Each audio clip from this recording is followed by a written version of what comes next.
Hello, and thanks for tuning into Futurology, an Earth One subsidiary.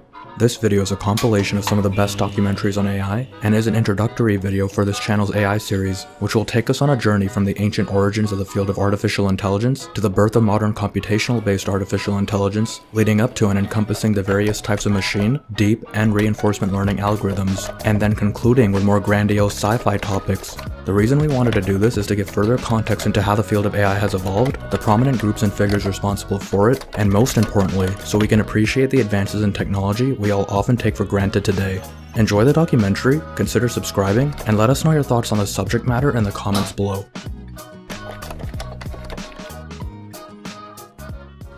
Good evening. I'm David Wayne, and as all of you are, I'm concerned with the world in which we're going to live tomorrow. A world in which a new machine, the digital computer, may be of even greater importance than the atomic bomb. Can machines really think? Even the scientists argue that one. I don't believe that we can say yet that machines do think. I have a basic question which I always ask, and that is, are these producing anything really new? Until I see a machine producing genuinely new things, I will not agree that machines think. I confidently expect that within a matter of 10 or 15 years, something will emerge from the laboratories which is not too far from the robot of science fiction fame.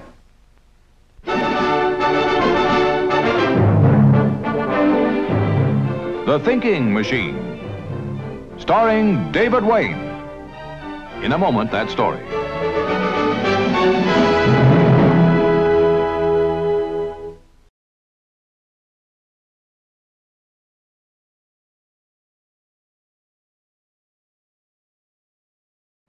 With me tonight is Professor Jerome B. Wiesner, Director of the Research Laboratory of Electronics at MIT. Dr. Wiesner, what really worries me today is what's going to happen to us if machines can think. And what interests me specifically is, can they? Well, that's a very hard question to answer. If you'd asked me that question just a few years ago, I'd have said it was very far-fetched. And today I just have to admit I don't really know. I suspect if you come back in 4 or 5 years, I'll say, sure, they really do think. Well, if you're confused, Doctor, how do you think I feel?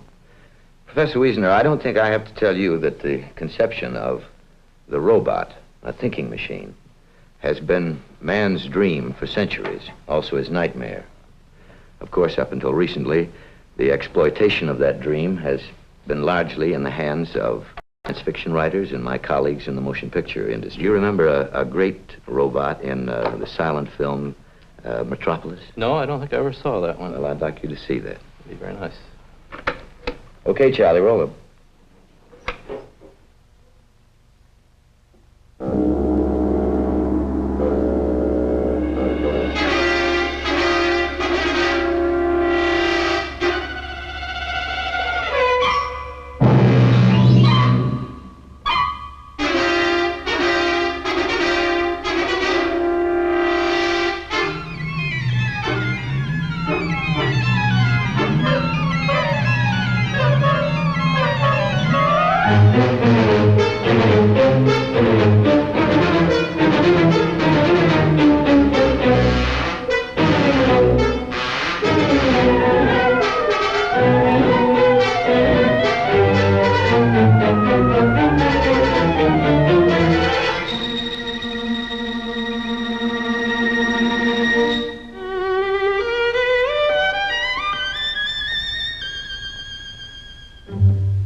That movie professor is still way ahead of us, you know. Is he? He is, and you know, if I'd seen that movie as a youngster, I'd probably been afraid of science. Doctor, when that film was made, and it wasn't too long ago, the thinking machine concept was still in the realm of make-believe. What do you think about it today? Well, the reason that's such a very hard question to answer is we know so very little about thought processes or about information that makes up thought processes. You know, there are many things which machines can do today which, if they were done by human beings, you would certainly call thinking. Have you ever watched a child try to learn the alphabet? I've got a piece of film here that I'd like to have you see. Down, up, down, up. Do you know that letter? Oh, M? No, it looks like an M, but it isn't. It's a W. An M upside down, isn't it? I'm going to make an X there, and you see if you can draw over the same lines that I make. Down, up, down, and up. Can you do that?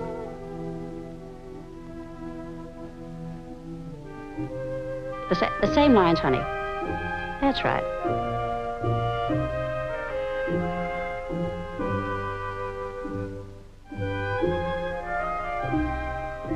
That's fine. What letter is it? W. That's right, good. Now you see if you can make it. Of course she makes mistakes at first. The real question is, how does she ever learn to get them right? I can copy yours. That's right, you copy mine. Well, do you mean to tell me that you don't even know yet how a child learns the letters of the alphabet? Psychologists who study the problem have a lot of ideas about what goes on, but no real explanation. A letter is simply a pattern, and we don't yet know how the brain recognizes patterns. Do you know what letter that is? L? No, it's a P. Well, do you think you'll ever understand these problems? I think so. That's one reason we're so interested in the computer and what it can be made to do. Are you suggesting that the computer can do what this child is doing? Yes, I am. The computer is a remarkable machine, and later on in the program we're going to see it write an original TV Western. But first, let's see how the youngster is doing here. What letter is it? L? P. Now, can you tell me what this letter is? Do you remember this one?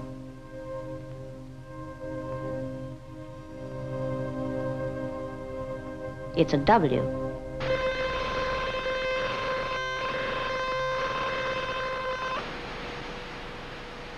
Now let's see if the computer has as much trouble with the alphabet.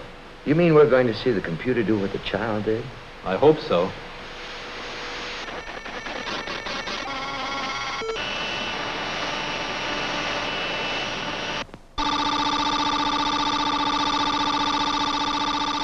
Now, does that really prove that machines can learn? I'll tell you what it does. It compares the letter you write with the letter you first showed it. And as it gets more and more information about what is called a W, for example, it is more and more better able to make a judgment about whether the letter that's being written on the screen is, in fact, a W or not. Let's see. Okay, Larry, let's read in the program again. Well, at least I know what a program is. A program's the rules you want the computer to follow. Now what are they doing? Showing the computer the alphabet for the first time? Yes, in just the same way the teacher did with a child. Incidentally, for convenience, you see we're using P's and W's too. Okay, now we have those characters in the machine. We'll try some tests with them. Here's a W.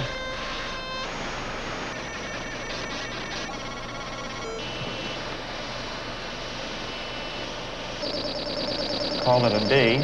It's pretty poor, but on the other hand, it doesn't have much knowledge. Well, here's a P for it.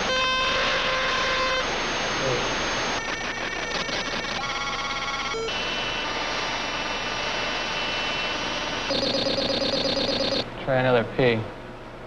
Should get it this time. Okay.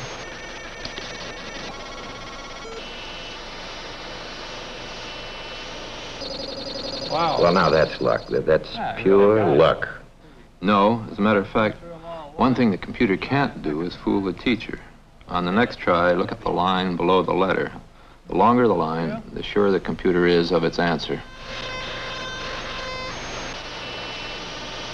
Good enough. That's a pretty good percentage as indicated by that bottom bar. 80%, sure. That's pretty good. Now, do you call that learning? Well, I know that if my wife and I saw our kids going through that process, we'd call it learning. So, machines really can learn. You know, we don't really know much about the thought processes, and this is why I'm so hesitant. But we are studying the problem. It's being studied in very many places and by people in many disciplines. You mean psychologists, psychiatrists, philosophers, and so on? Yes, and electrical engineers and mathematicians and others. Well, if the computer is this important, why haven't I heard more about it? Well, the computer is a relatively new thing, and we're just really getting an appreciation for the full range of its usefulness. Many people think it's going to spark a revolution that will change the face of the earth almost as much as the first industrial revolution did. Well, now this brings me back to my original question. Can machines think? Now, I mean by that thinking, that process we try to avoid when we have a problem to solve. You mean like I'm trying to do in avoiding your question? Do you remember that puzzle about the cannibals and the missionaries? I do remember that. That's when we tried to cross the river with the missionaries and the cannibals without the missionaries getting eaten. Yes, that's the one. Well, out at Carnegie Tech, Professors Simon and Newell are doing some very interesting work trying to understand that kind of logical problem. Let me show you. Problem. This is Professor H.A. Simon. 3 missionaries and 3 cannibals are trying to cross a broad river so that they can reach a town on the other side. They have a rowboat, the cannibals. They have a rowboat, which will, however, hold only 2 at a time. All of them know how to row. There's one difficulty. No group of missionaries and cannibals may be on either side of the river at any time if the cannibals in the group outnumber the missionaries, because the missionaries would be eaten. Now, the problem is to plan a series of trips that will get all 3 missionaries and all 3 cannibals across the river in the boat without anyone being eaten. Do you have any questions now, Barbara? Well, you may start now. Please remember to say aloud as much as you can about what you're thinking, and you may move the missionaries and cannibals to try different combinations of them. There's only one boat. There's just one boat, and only 2 can sit in it at a time.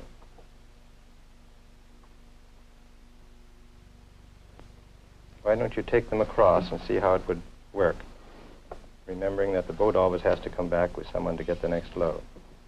Then I have the missionary bring the boat back and take one of the missionaries. Careful, that man is going to get eaten.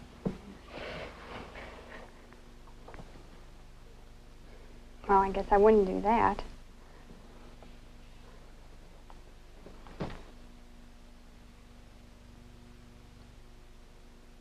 Is it possible for any of them to swim? No, I'm afraid they are non-swimmers. Well, I'll bring one of the missionaries over by himself. Poor Barbara. You know, I sympathize with her. I remember how baffled I was the first time I tried that problem. Well, Barbara's bright, and she'll get it after a bit. As a matter of fact, in a moment I'll show you her solution. That's why Professor Simon asks her to talk aloud as she works, so you'll have a record of what she says. And then I'll bring the other one over, and that's it. Very good. That's the correct solution. And now we'll go and try the same thing out with the computer on the coast. Oh, no. Now, don't tell me you're going to try to get that computer to do the same thing. Has it found the solution already? Yeah, and in just a second we'll have a chance to look at the answer.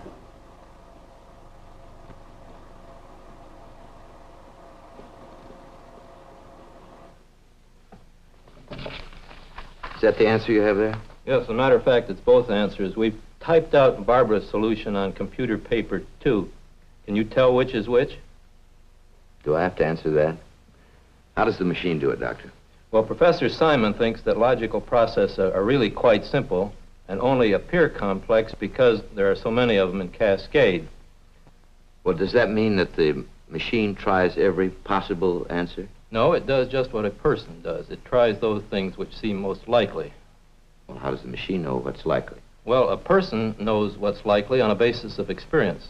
The machine knows what's most likely on a basis of probabilities or reasonableness that has been programmed into it, that is told to it in advance. Well, what else can computers do? Well, many things, though, as I've already said, we're just really beginning to understand the capabilities of the computers. I've got some film to illustrate this point, which I think will amaze you.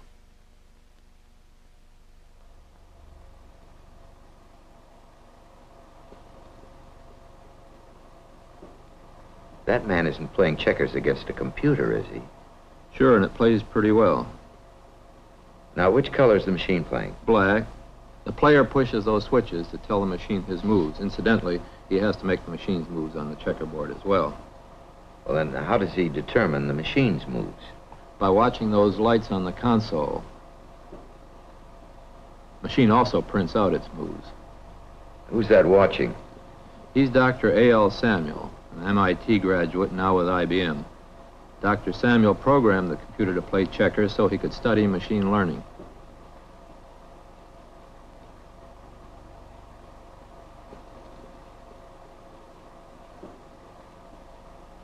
Let's see what it's printing out now.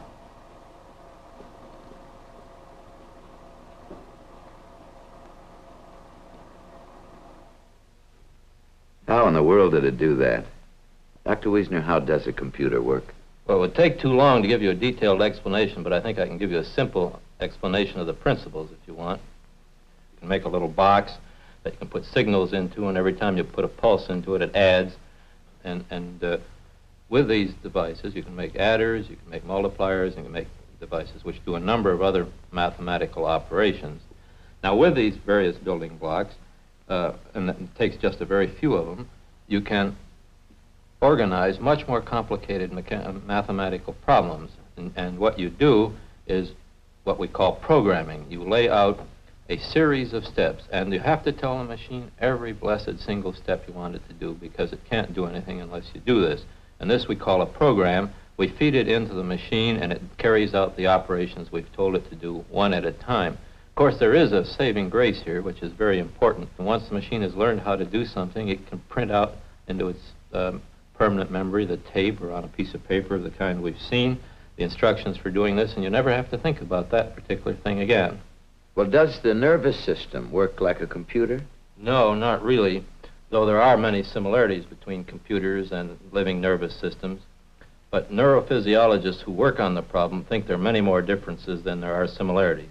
The fact of the matter is, though, that both systems use electrical signals, that is, electrical potentials and pulses. Well, then, by following the complicated steps that a computer takes, the steps and stages in solving a problem, can you learn how or more about how the nervous system works? Well, what you can learn is a good deal about thought processes, or at least simulated thought processes by this method, but it's very dangerous to carry this analogy too far. Well, if I told you all about my particular problem, could you solve that on a computer? Well, it'd probably take a psychiatrist. That's my problem. I think I better ask my question over again. You have to tell a computer what to do. In other words, all of the computers that we've seen have been programmed, that is, have been told by men what to do. Yes, but you know, that's really not a valid argument, because there's every evidence that men are programmed too, that is, they have certain built-in programming. Now, wait a minute, Dr. Wiesner. Are you suggesting that men are born with something put in their brains, like men put information into a computer? Yes, they're not only born this way, but they get programming in other ways. That is, there are really two ways in which you can get programming. There is the hereditary part, that is the part you're born with. And you can also get information or programming in your brain by experience, that is, by learning. Well, surely in higher animals, learning is more important. We like to think that anyway. Can you give me an example of programming in something that's alive? Yes, I can. I've got something over here. Can you tell me what this silhouette's supposed to represent?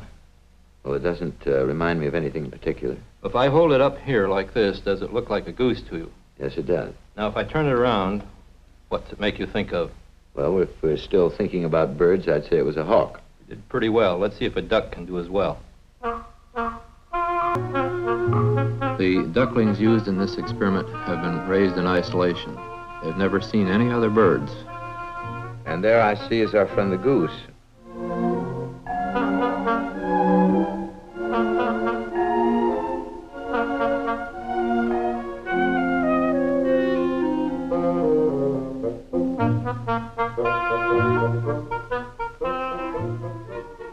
Well, there wasn't any reaction at all, was there? No, there wasn't. That's what interested Professor Melzack. You're seeing what happened when he first did this experiment in the London Zoo.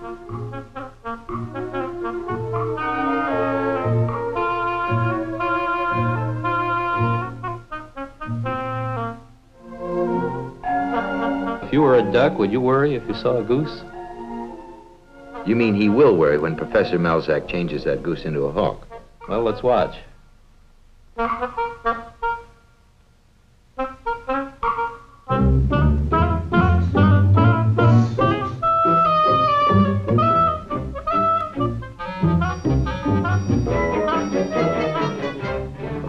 frightened duck. Well, not all ducks react this way. Some are simply wary when they see their first hawk.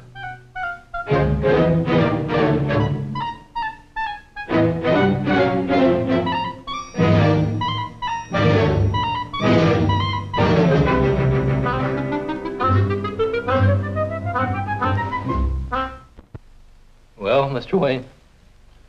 Well, what I gather from this is that this duck that never had been exposed in its life to any other kind of a bird can now suddenly differentiate between a goose and a hawk. Now, you call that some kind of programming. To me, that's what I would call instinct. Well, I'd agree with you. Instinct is the word you use. I'm using programming, or at least that part of programming which is determined by heredity. You see, animals seem to start life with a large part of their nervous system knowing what to do. That's the reason why we breathe and why our heart beats and why babies know how to cry or when to cry when they need help. Well, do you mean that instinct turns out to be some kind of programming that we're born with? Yes, that's using our language.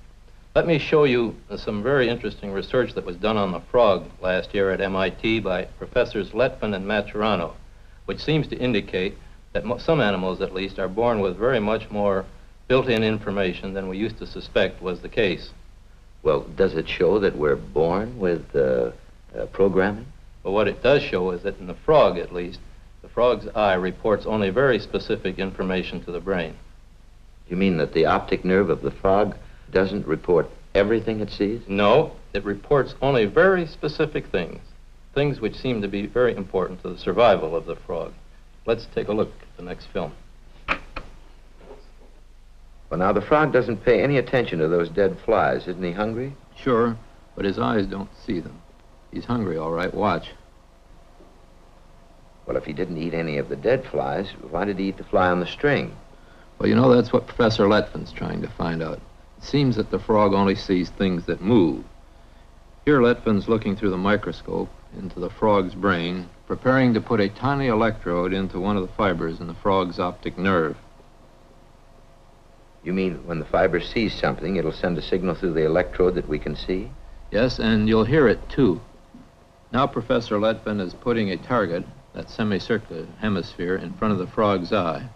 And then, using a magnet on the back of the target, he can move a small metal disc around the target until he finds the point at which the particular fiber is looking.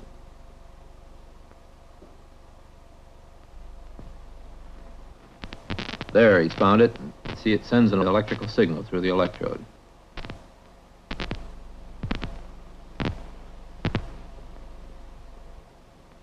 Well, what's the professor doing now? Well, he's trying to find out just what kind of things make this particular fiber react. It looks to me as though this fiber reacts every time something moves. It does. Well, that could explain why the frog didn't eat the dead flies. They didn't move, so he couldn't see them. Well, that's Professor Letvin's suggestion, anyway. He said to himself, suppose the fibers in a frog's eye look only for specific kinds of things in the world around them. Now, as we've seen, one kind of fiber apparently only reports movement. And here, Professor Lettvin is looking for a different kind. You see, this fiber reports to the brain when anything small enough to eat moves into view, and it keeps reporting as long as the object remains there.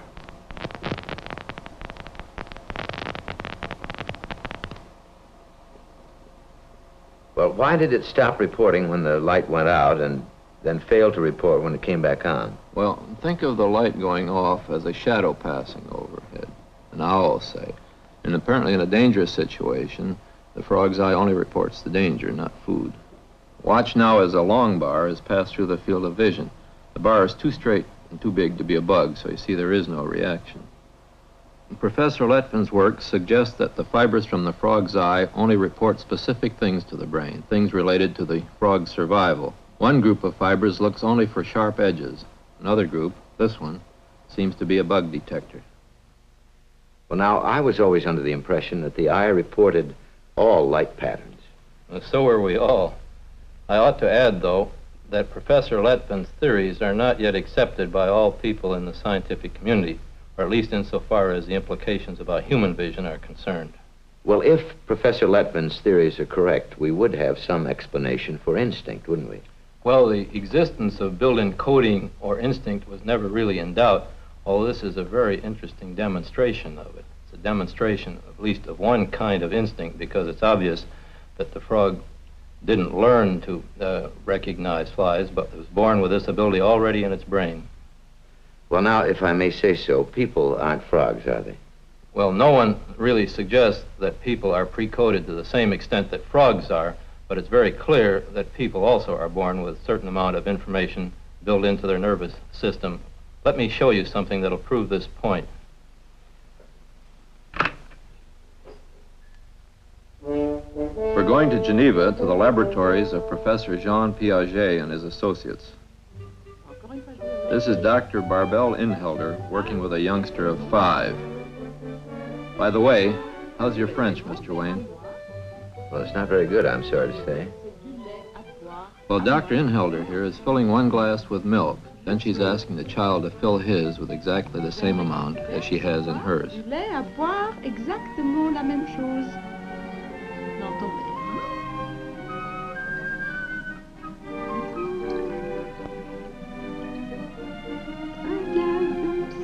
Oh, trop, c'est un peu trop. The boy says you've a little too much. On va enlever un peu.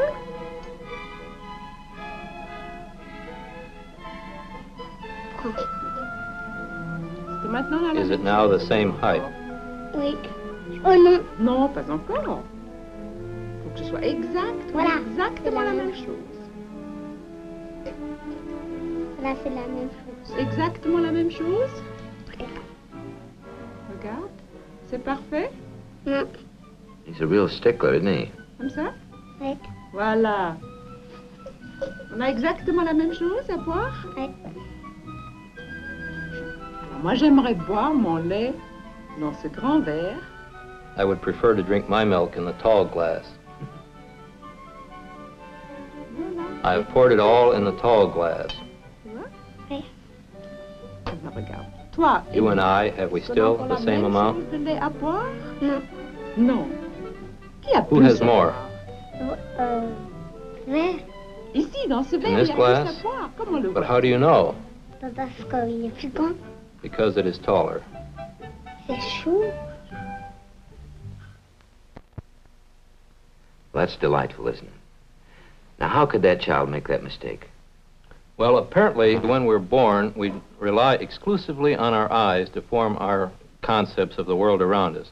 He apparently had certain preconceived notions of the world around him, and some of these are wrong, and as he grows up, he's going to have to learn to correct them. Well, then our eye apparently is programmed to tell us that that which is taller holds more. Yes, and in nature, isn't that generally the case? Well, I've always been under the impression that seeing is believing. Well, actually, it's just the opposite. These experiments indicate that we tend to see only those attributes of objects which our nervous system is designed and programmed to see. Then seeing isn't believing, but believing is seeing? Well, it works both ways, but certainly believing is seeing. Watch this next piece of film. Okay.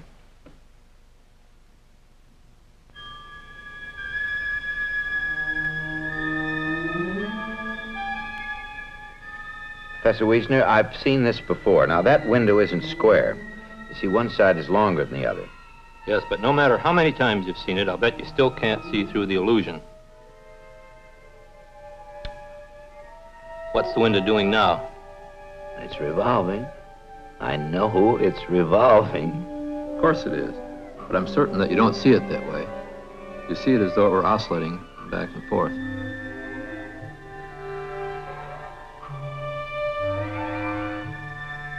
Well, as a matter of fact, you're right. You see, your eyes tell you that anything that is longer is closer to you, and your experience tends to confirm this. So you have to see the long side of the window as though it were in front, even when it's in back. You just can't see it revolve. Now, let's cover the window with a cloth. The cloth sides are equal in length.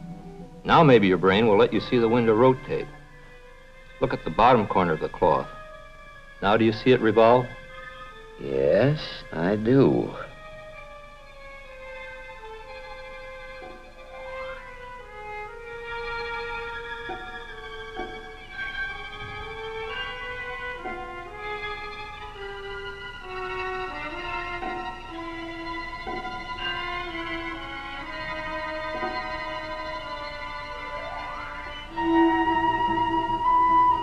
Now let's put a tube through the window.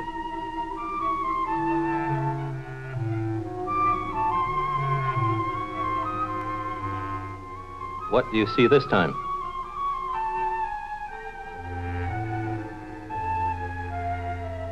Well, that tube is bending back on itself.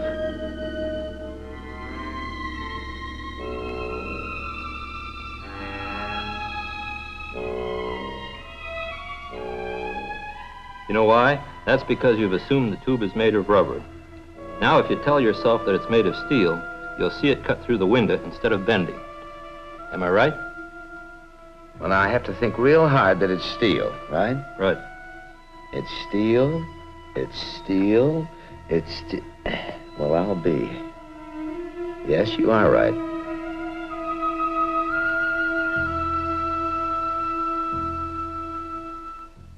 Now then, doesn't that prove that you tend to see what you believe? You mean, Professor, that I am somewhat programmed? In other words, that there are rules built into me that make me react sometimes similarly to a machine? Yes, and you and everyone else. Well, I think I'm beginning to get your point. I am born with certain rules built into me. But I think I can think. That is, I say I can think. Therefore, I shouldn't be too upset when a machine thinks just because it has rules built into it by man. Well, that's logical, isn't it? Well, can you show me where a computer can do anything original? I think that might help to convince me. Well, it depends an awful lot on what you mean by original. Would you regard writing a television western as being original? Now, do I have to answer that? What do you mean to tell me that a computer can really write a play? Well, we can write pretty good plays. As a matter of fact, We will see the playlet written by the computer in just a moment. But first, from AMF, an expression of one company's aims in your interest.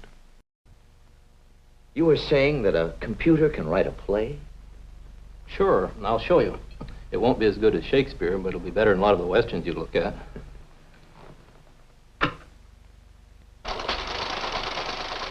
I suspect by now you've seen enough of computers in action. So let's just watch the computer print out its play. That's Harrison Morse, who did most of the work on this computer program.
Well, I'll tell you one thing. If that computer ever learns to act, I'll tear its transistors out by the roots.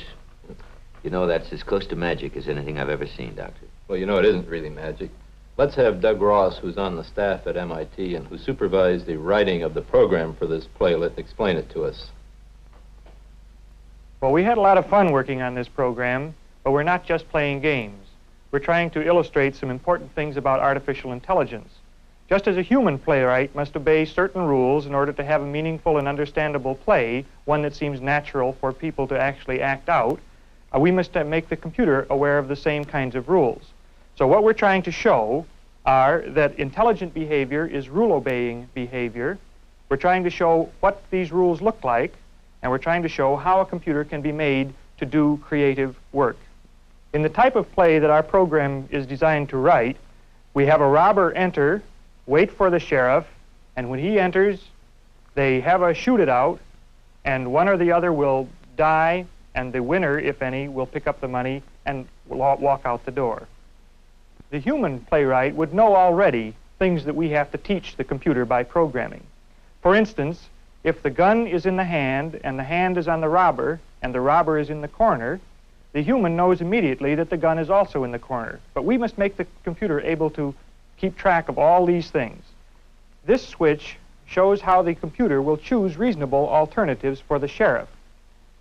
Depending upon whether or not the sheriff can see the robber and the robber sees the sheriff may wait, advance on the robber to get a better shot, or try immediately to shoot the robber.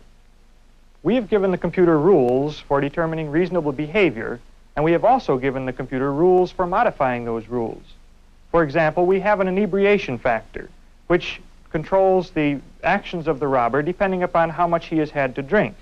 The more the robber has to drink, the more inebriated he will become, so that he becomes less and less intelligent in his behavior. Notice that the computer is still being intelligent and not violating physical rules, but the character of the actor is changing as he becomes more and more inebriated. And that is one of the main points that we're trying to show here, is that intelligent behavior is rule-obeying behavior, and there is no black magic about doing these things on machines. It's marvelous to do them on machines, but far from miraculous. Well, now, that makes it seem almost reasonable. But even so, how can I be sure that the computer wrote the script and not the scientist? Well, you know, if we had written the script and stored it in the machine's memory, it would print out the same play every time. Doesn't it? No, it doesn't. As a matter of fact, the plot is the same. The play it writes is different every time. It's sort of like a mystery story writer. Matter of fact, we've written about 50 plays, and here are several of them the machine has printed out. Would you like to see another one of them? Certainly would. Okay.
Well, I can see there's one thing that the computer doesn't know. In television, the bad guy's supposed to lose.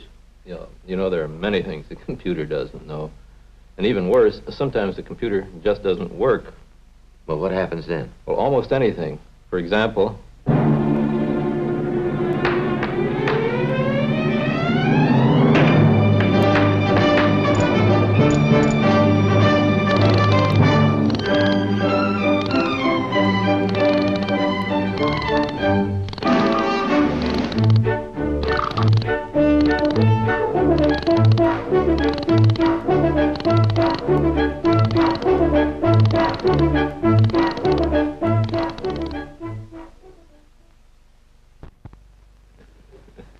Well, what happened there? well, you know, making a program for a computer involves a fair amount of trial and error, and what you've just seen was one of the errors. Well, that's wonderful. Well, now look, if a machine can do all these things today, what's going to happen tomorrow? Well, it depends on many things. It depends on how much we are able to find out about learning processes. As I told you before, there are several ways we're going about trying to understand information processing systems, including the nervous system. And one very important one is working with humans. This experiment is taking place in Professor Walter Rosenblatt's laboratory at MIT. Through these earphones, Dr. Geiser will put a series of rapid clicks into the subject's ear. I'm going to turn the clicks on. Now he's going to record the signal coming from the electrodes in the headset. The response to that signal as it appears on the outside of man's skull.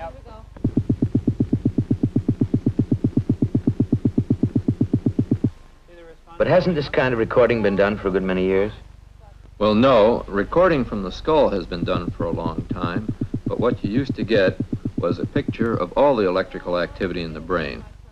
In these experiments, the computer lets us concentrate on the specific electrical activity that's a direct result of the clicks that the man hears. In other words, Dr. Wiesner, the computer allows you to learn a little more about signals in the human brain than you knew before. Well, the peaks and valleys you see there are a result of the clicks that that man is hearing.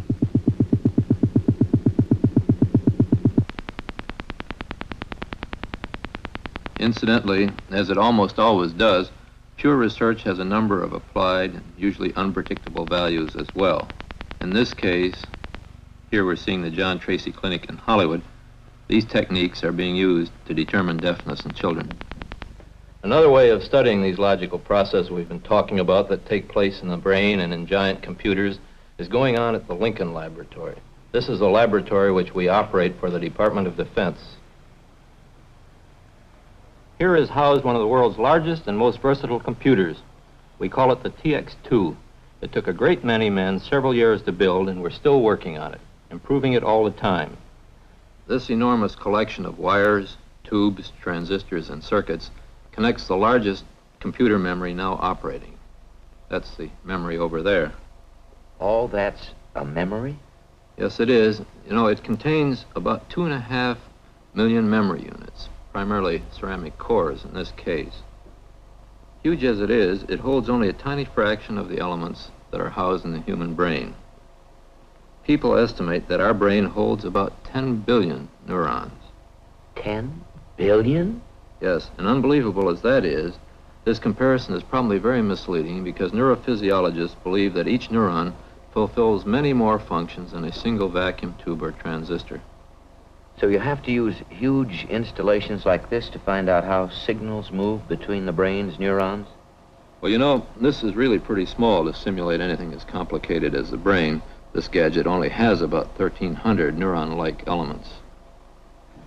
If you put signals into the two edges, you can make a wave travel through the device and study the behavior of signals in such networks. That's what Belmont Farley is going to do here.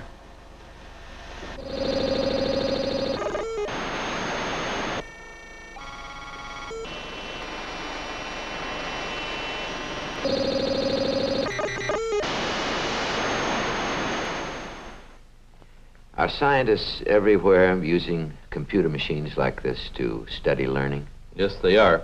You know, once an idea like the computer exists, people everywhere begin using it. That's one of the reasons why there can't really be any secrets in science for very long.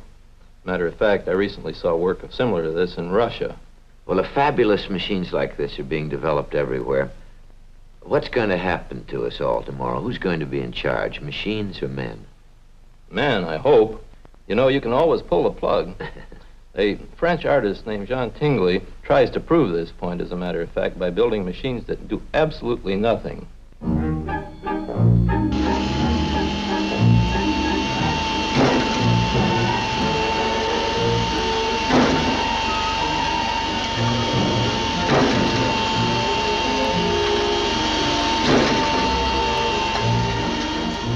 You know, modern research can chew up money faster than Tinguely's machines do it.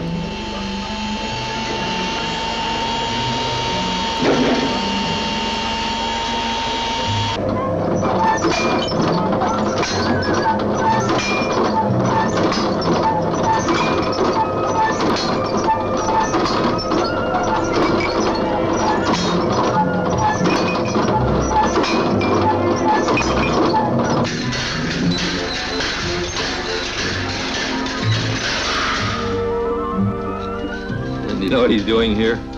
By pumping that bicycle, he's drawing a picture.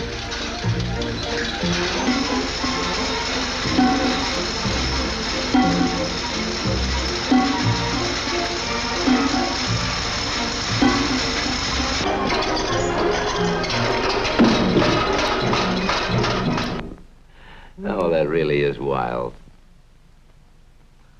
Well, now, seriously, Professor, do you think that one day machines will really be able to think?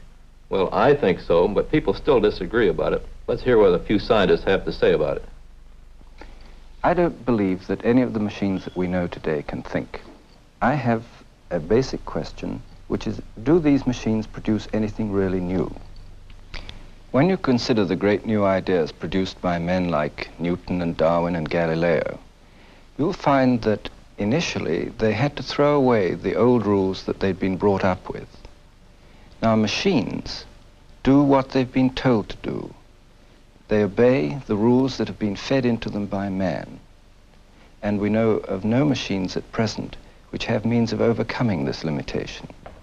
I have little doubt that we'll be able to produce machines and computer programs that will behave in a fashion that we speak of as intelligent, that these will be of great aid to man in terms of relieving him of intellectual work that is not fit for human production. Where my doubt comes in is whether we shall be able to produce machines and machine programs that are capable of creative thinking. I doubt very much, with the usual type of human vanity, that any artificial information processing system will ever be able to do this kind of inventive things. I rather doubt whether it's going to be possible to do this in our lifetime. I'm convinced that machines can and will think. I don't mean that machines will behave like men. I don't think for a very long time we're going to have a difficult problem distinguishing a man from a robot. And I don't think my daughter will ever marry a computer. But I think that computers will be doing the things that men do when we say they're thinking. Now, machines can't write good poetry or produce deathless music yet, but I don't see any stumbling block in a line of progress which will enable them to in the long run. I'm convinced that machines can and will think in our lifetime. Well, now that's pretty unnerving stuff. Don't you think it's going to have tremendous repercussions in the days to come? I'm sure that it will. It's going to have many effects, direct and indirect. What would you say those effects would be? Well, in the direct effects, we're going to put machines to work for us in many ways.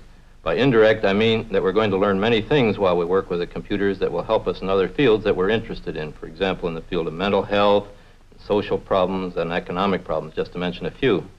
Well, how do we put the computer specifically to work? Well, you know, my colleague at MIT, Professor Norbert Wiener, says we're living through the second industrial revolution today. The first industrial revolution being the replacement of manual labor by machinery? That's right. Mm-hmm. And the second, then, you say, will be the assistance of the human mind by the computer. And I'm certain that as time goes on, we're going to find ways to do many things using the computer which the unaided mind just could not do by itself. The future of the computer is just hard to imagine. Let's listen now to Professor Shannon, who we heard briefly at the beginning of the program. And also, I would like you to remember that when he talks about robots, he doesn't mean, well, a pretty girl like our good friend Dr. Roth Wang? Yes, Roth Wang, created at the beginning of the program. But what he really means is machines that can do things that man wants them to do.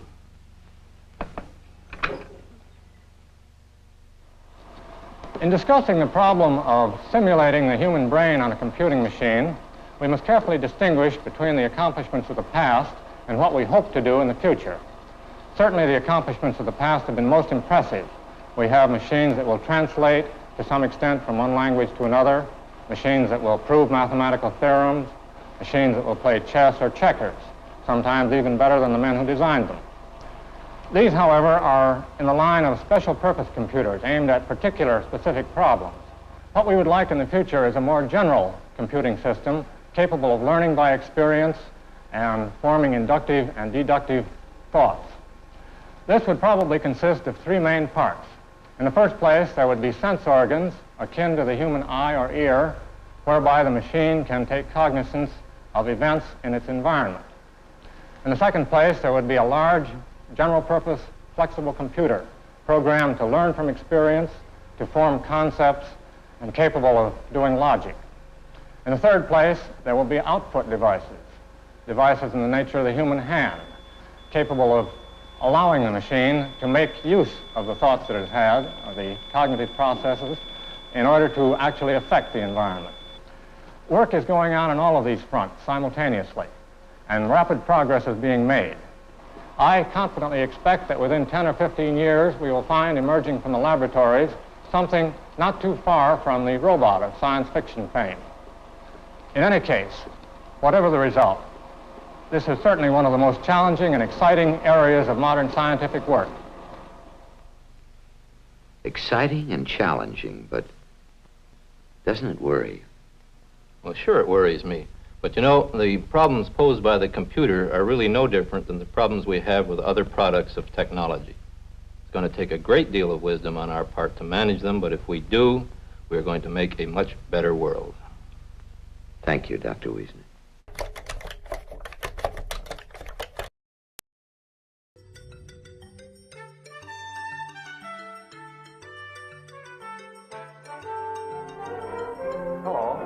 I'm Claude Shannon, a mathematician here at the Bell Telephone Laboratories. This is Theseus. Theseus is an electrically controlled mouse. He has the ability to solve a certain class of problems by trial and error means and then remember the solution. In other words, he can learn from experience. Like his classical namesake, Theseus has the problem of finding his way through a maze. His objective is the goal here in the corner. He is now exploring the maze using a rather involved strategy of trial and error. As he finds the correct path, he registers the information in his memory. Later, I can put him down in any part of the maze that he's already explored, and he'll be able to go directly to the goal without making a single false turn. Of course, solving a problem and remembering the solution involves a certain level of mental activity and something perhaps akin to a brain. A small computing machine serves Theseus for a brain. Of course, Theseus himself is much too small to contain even a small computing machine. And we have placed the brain cells, if you like, of Theseus behind the mirror here.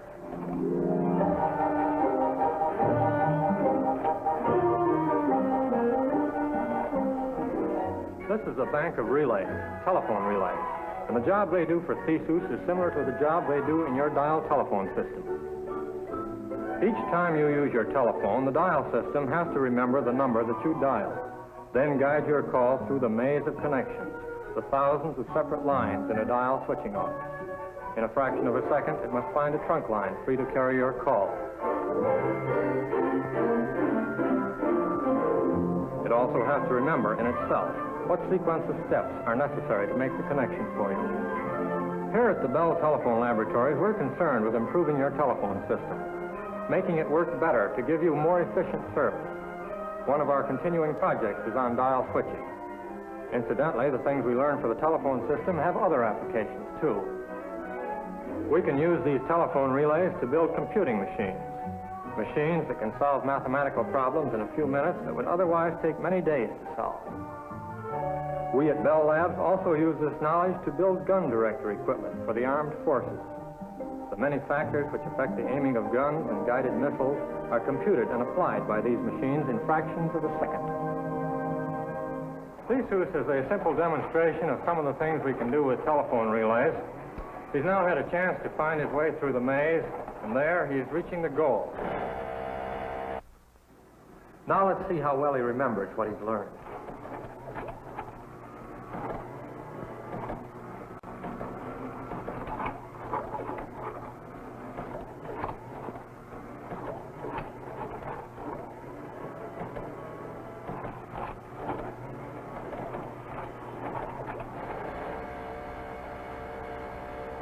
Theseus is capable of other types of intelligent behavior.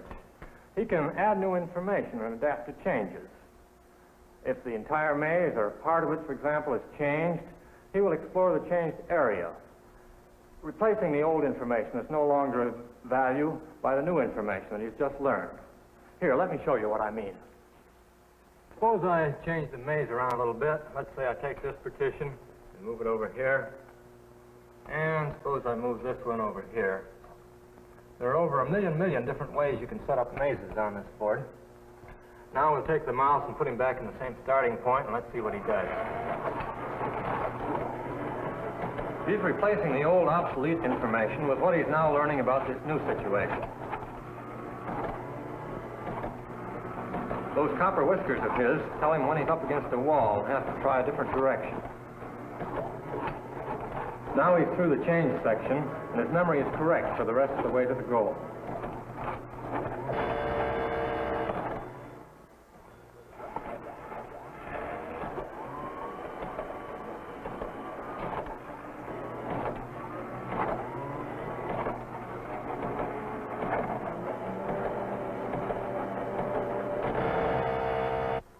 For a bar magnet mounted on 3 wheels, Theseus is rather agile. Here again, though, it isn't the mouse that does the actual work. The motors and mechanism that really move him around are mounted underneath the maze floor. Here, let me show you. The mouse is actually moved by this electromagnet, which can move on a carriage in 2 different directions, driven by a pair of motors, here and here. The position of the mouse is sensed by the machine in terms of a number of reed switches, which are located under the different squares of the maze. If the mouse is brought into one of the squares, it closes the appropriate reed switch. This gives a signal to the electromagnet to move over to a position underneath that square, and then the relay circuit takes over the control of the electromagnet and thereby the mouse.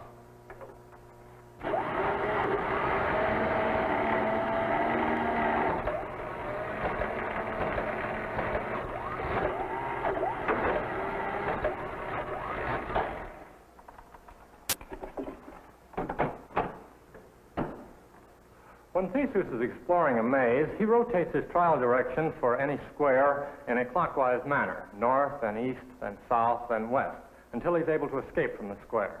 He also takes account of the direction by which he entered the square and what his previous knowledge from the last time he was there. A theorem from that branch of mathematics known as topology guarantees that his method of exploration will eventually solve any possible maze. Of course, that only means that Theseus can solve any problem that can be solved. Like the rest of us, he occasionally finds himself in a situation something like this.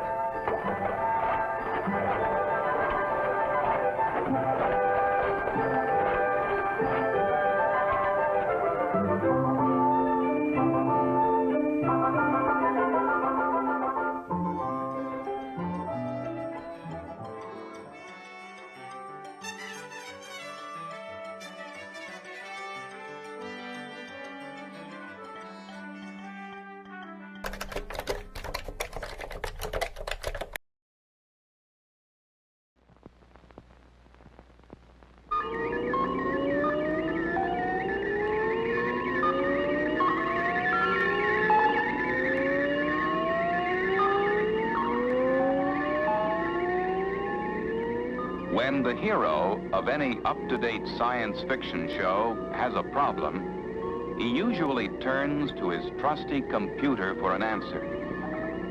Somehow or other, science fiction computers always manage to think of something.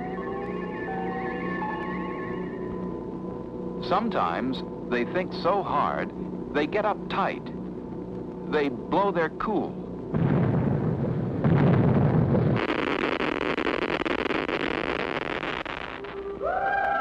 This computerized robot spent the better part of a 1-hour TV show thinking himself into falling in love.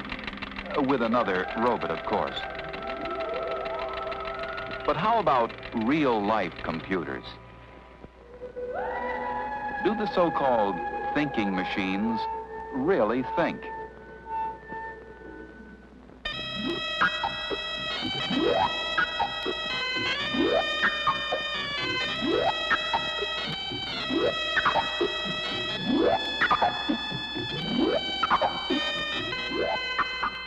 Well, do computers really think? To answer that, we'll have to find out what the word think means. Let's see if our computerized friend can help. My data bank dictionary has many definitions of the verb to think. What's the first one, please? To think, to call to mind, to remember.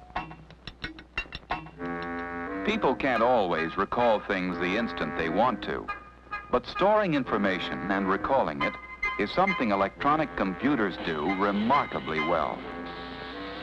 In fact, it is this ability that makes their operation automatic.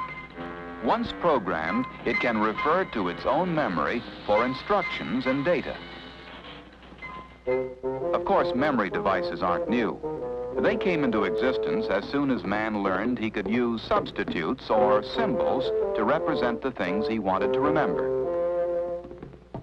The next time he wanted to know how many cows he owned, he could refer to the sack of pebbles instead of rounding up the herd again. Put the pebbles on a frame, and numbers could be stored simply by changing the pebbles' positions. Mechanical memories use all kinds of symbols, such as lines carved in marble, so you won't forget the glory of the past. Or strings on fingers, so you won't forget to pay your light bill. The familiar light switch is much closer in time and spirit to the kind of memory computers actually use. Lamp on, lamp off. Either way, this simple equipment is storing one bit or binary digit of information. With more lamps, greater quantities of information can be stored.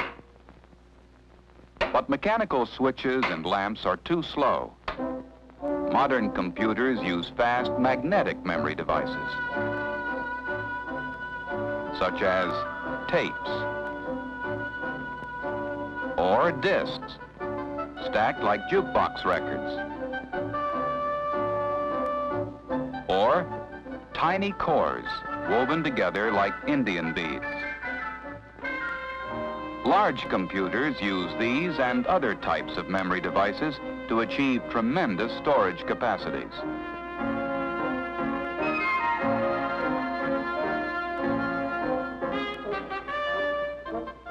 The computer being queried by this librarian can give her instant information on the whereabouts of any of the thousands of books in her charge.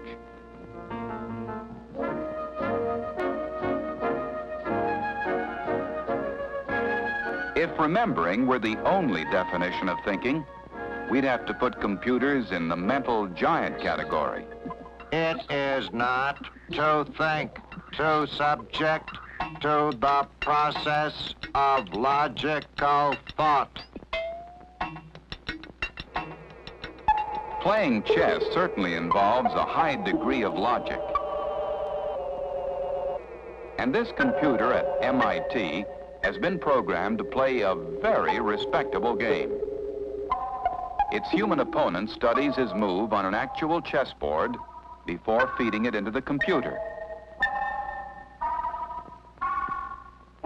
The computer then performs logic operations to determine its next move and displays it on this screen.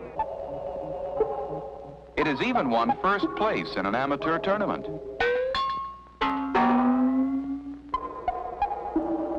But how can a collection of wired hardware be capable of logic? Basically, logic is a predictable series of facts or events, such as closing this switch and this one to ring the bell. In fact, computer people call this a logic AND circuit.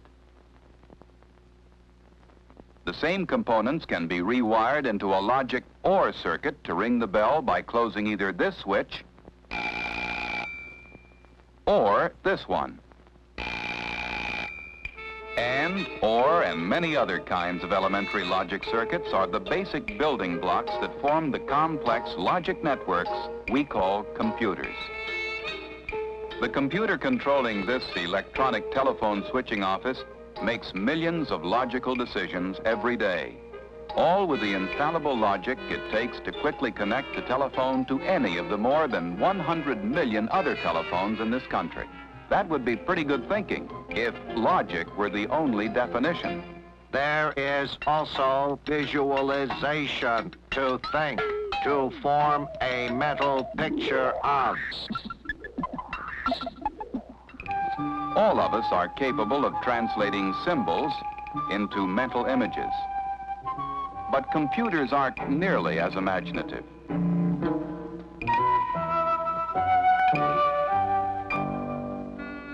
They are very good, however, at taking abstract data, processing it, and producing pictures on cathode ray tubes. These are the complex motions of an orbiting satellite as seen from outer space.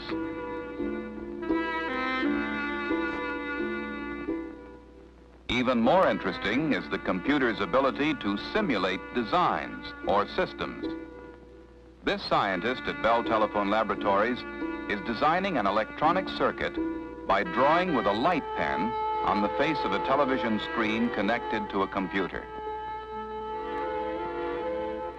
He can make changes in the design and simulate its operation without the necessity of actually building it.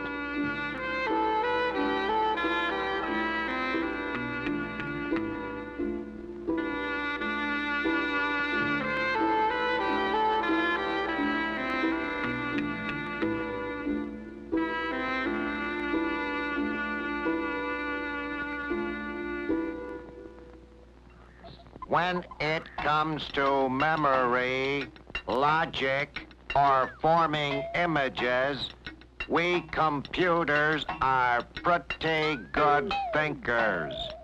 Just a minute. Aren't there any other definitions? Yes, to think, to perceive or recognize. I think that's Mary. When it comes to recognition, computers are still pretty inept. They can be made to see by means of optical or magnetic sensors, such as those used by this bank check reader. But so far, computers are limited to recognizing simple, well-defined patterns, like post office zip code numbers, provided they're typed and properly positioned. But teaching a computer to generalize, to recognize that all these symbols mean the same thing, is more difficult.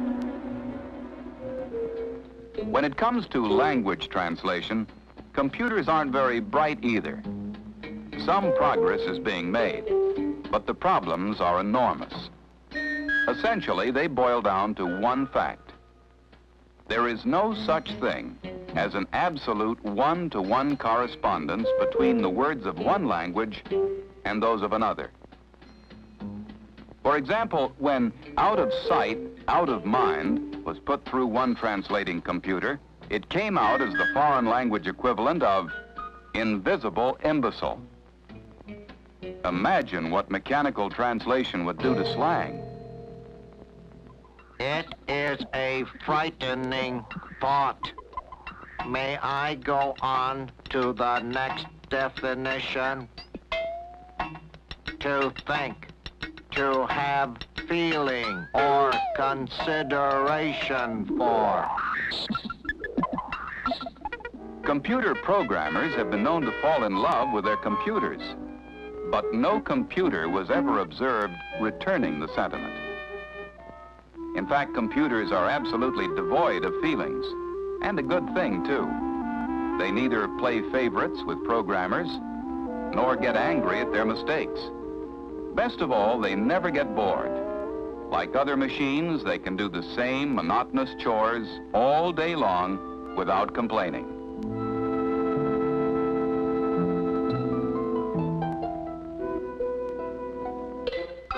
But they can be programmed to simulate human emotion.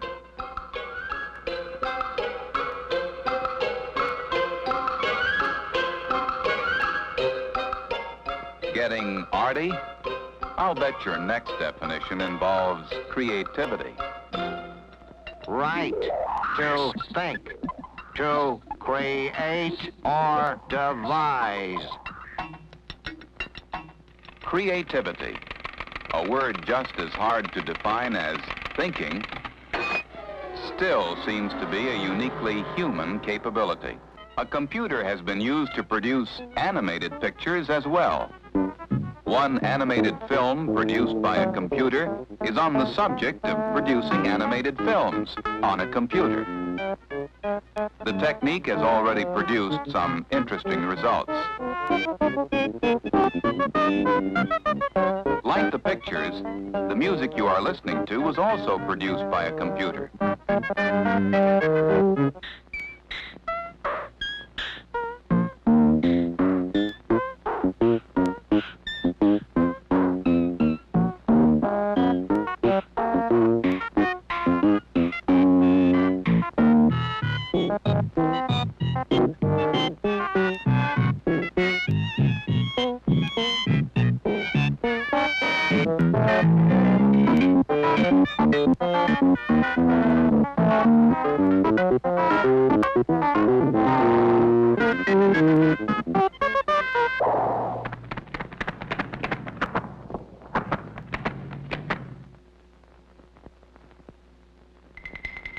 The computer, an ingenious collection of electronic hardware, was created by man.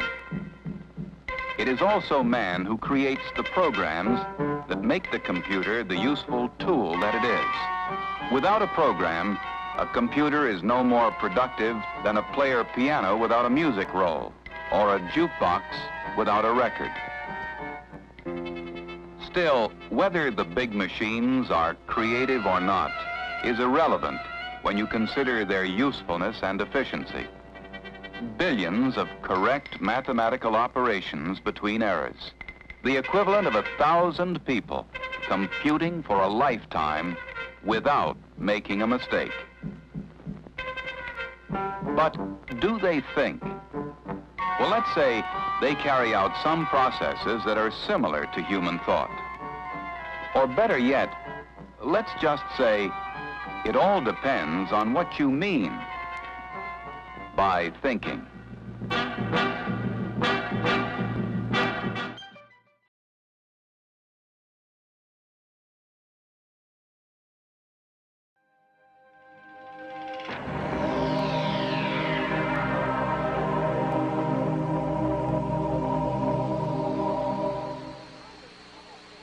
We different from a computer. What else do we have? It's not human. That's right.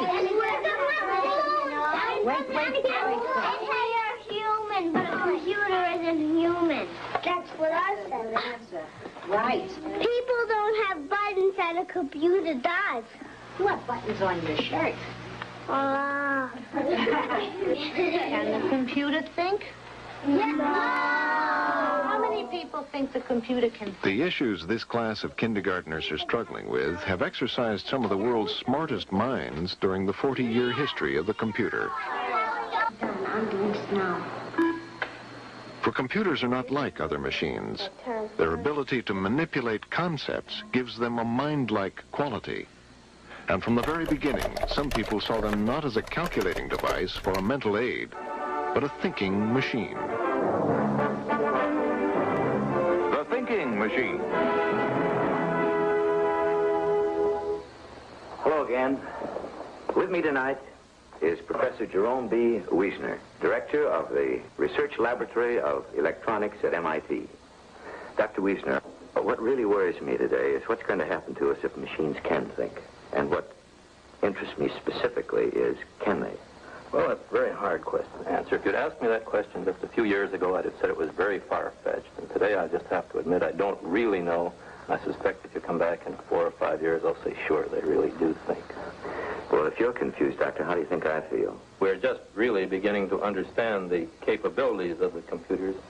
I've got some film to illustrate this point, which I think will amaze you.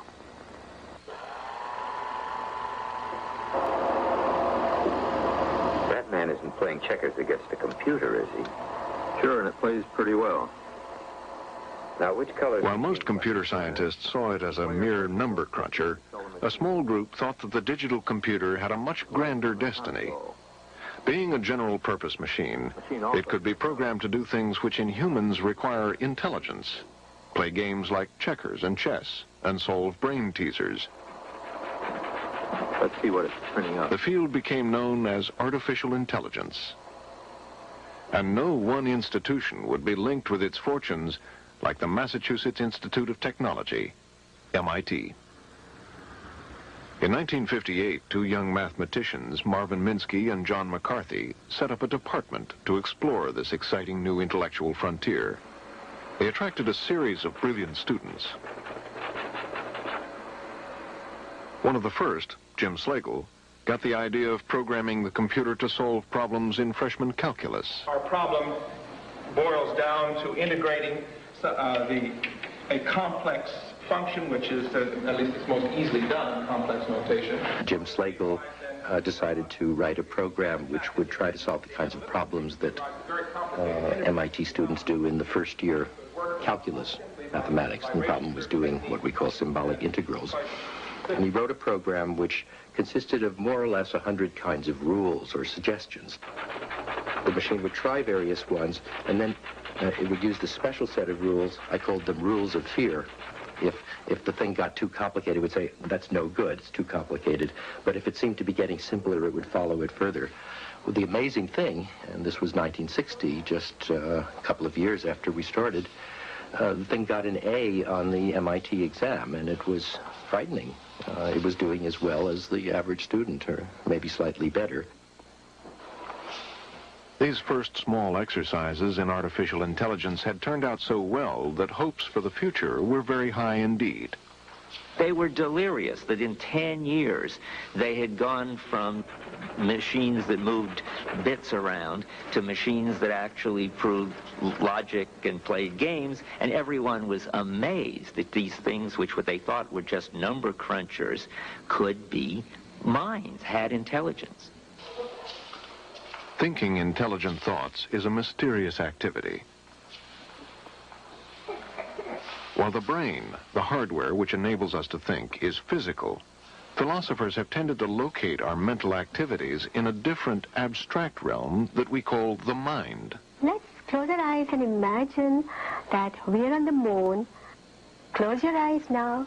Keep your eyes closed. Now imagine you're not on this planet Earth, but at a school on the moon. Okay? Now all of you live on the moon, and you live in moon houses, and there... The mind is a place where we can hold and manipulate ideas as if they were real things. Are we all on the moon now? Yeah. Living in moon houses? Yeah. Getting ready to go to the Moon Montessori school? Yeah. What kind of a house would you live in there? I know what is a white house and a red window. And no window there. What clothes do you wear there? The ideas can be about real things we know about the world from our senses, but they can also be completely imaginary, dealing with worlds we have never seen. A computer, too, can conjure up worlds both real and imaginary.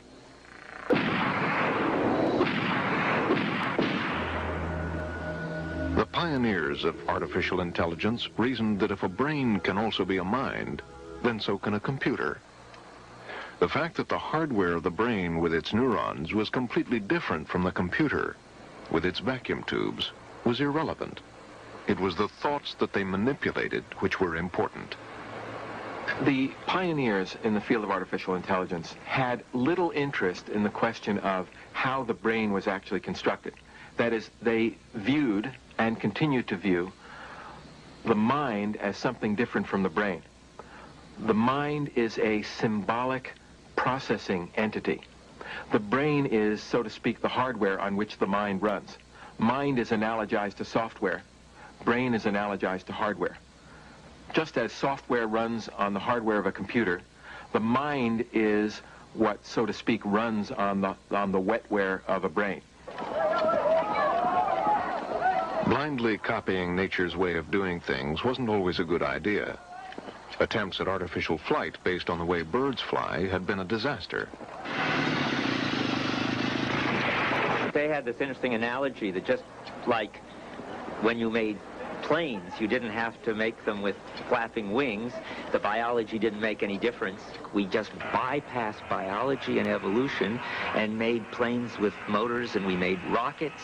And if we'd spent our time trying to make things that flap their wings like people did in the early days, we wouldn't have ever had anything that flies.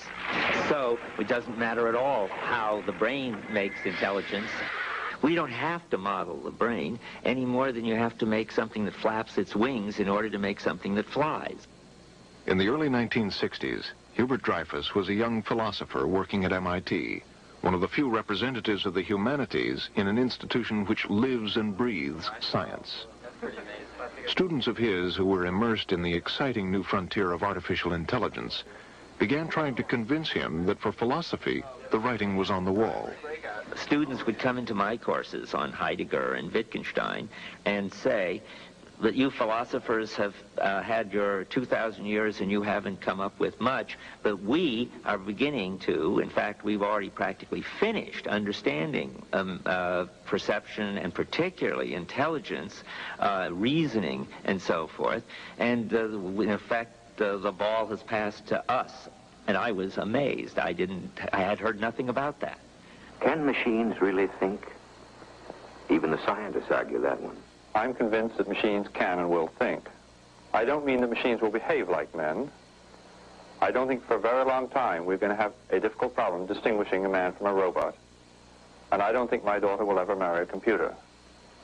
But I think that computers will be doing the things that men do when we say they're thinking. I'm convinced that machines can and will think in our lifetime. I confidently expect that within a matter of 10 or 15 years, something will emerge from the laboratories which is not too far from the robot of science fiction fame. Things, however, were to turn out rather differently. The MIT scientists wanted their computer mind to interact with the world, so they built a gripper for a hand and a TV camera for an eye. The task they set it, to stack blocks, was, on the face of it, child's play. But it turned out to be more difficult than anyone could have imagined. It's easy enough to get a picture into a computer. The trouble is that a block or a box is different. You move it this way, it's a different shape. And so you almost never see the same thing twice. Sometimes there's shadows on it, sometimes it's darker or lighter. Different boxes have different surfaces. Sometimes there are things written on it. So that even though to you or me or a child the idea of seeing a block seems simple, it's actually very, very complicated.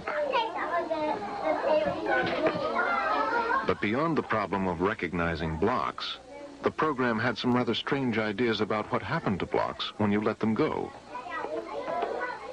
For example, we asked the robot to build a tower of blocks. And guess what it did? It started with the top block, put it there in space, and let it go, because the machine didn't know that if you let go of something, it will fall. It didn't know about gravity, and it didn't know about the kinds of things that every 2-year-old child knows. So it took several years to do that. Across the Atlantic, things weren't going any faster. At the University of Edinburgh, another ambitious vision project was underway. This documentary from 1971 showed just how intractable some of the problems were. Freddy is a computer, and his world consists only of this round board and the objects on it. We immediately see this as a cup. Now the computer tries. After the first phase of processing, we have something which looks like this. The computer has sorted out the 4 major regions. top of the cup, body of the cup, hole in the handle, and this irregular region, which is the shadow. After painstakingly working out where the object ends and the background begins, the computer is ready to name what it is looking at. On the teletype, you can see the results coming out. But it took 10 minutes. A 2-year-old child would recognize it immediately. The problems of moving and seeing at the same time were even more taxing. At Stanford in the early 70s, Hans Moravec bravely tried to get his cart, a wagon connected to a massive computing engine, to cross a space avoiding objects in its path. Each flash represented 15 minutes of thinking time, which tied up the department's computers.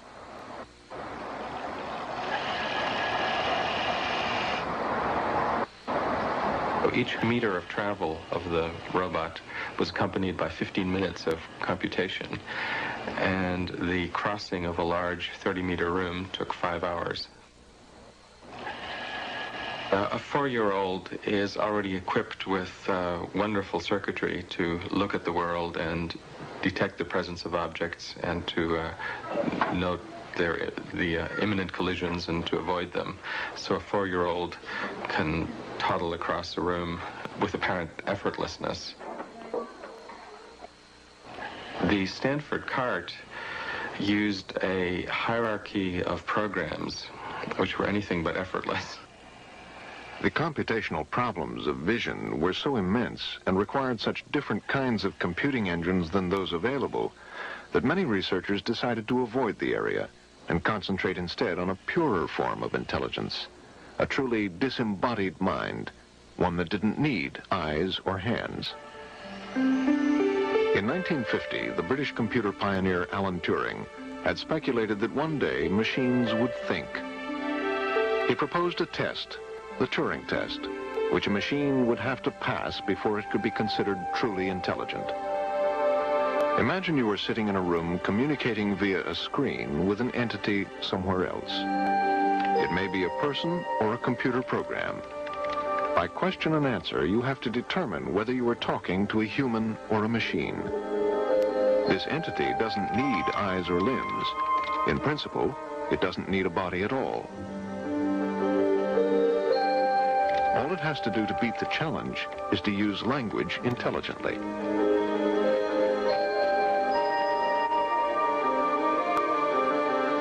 One of the first computer programs which sought to use language convincingly in this way was Joseph Weizenbaum's program ELIZA. Here is a conversation between a computer, the capital letters, and a person. How do you do? Please tell me your problem. Women are all alike. In what way? They are always bugging us about something or other.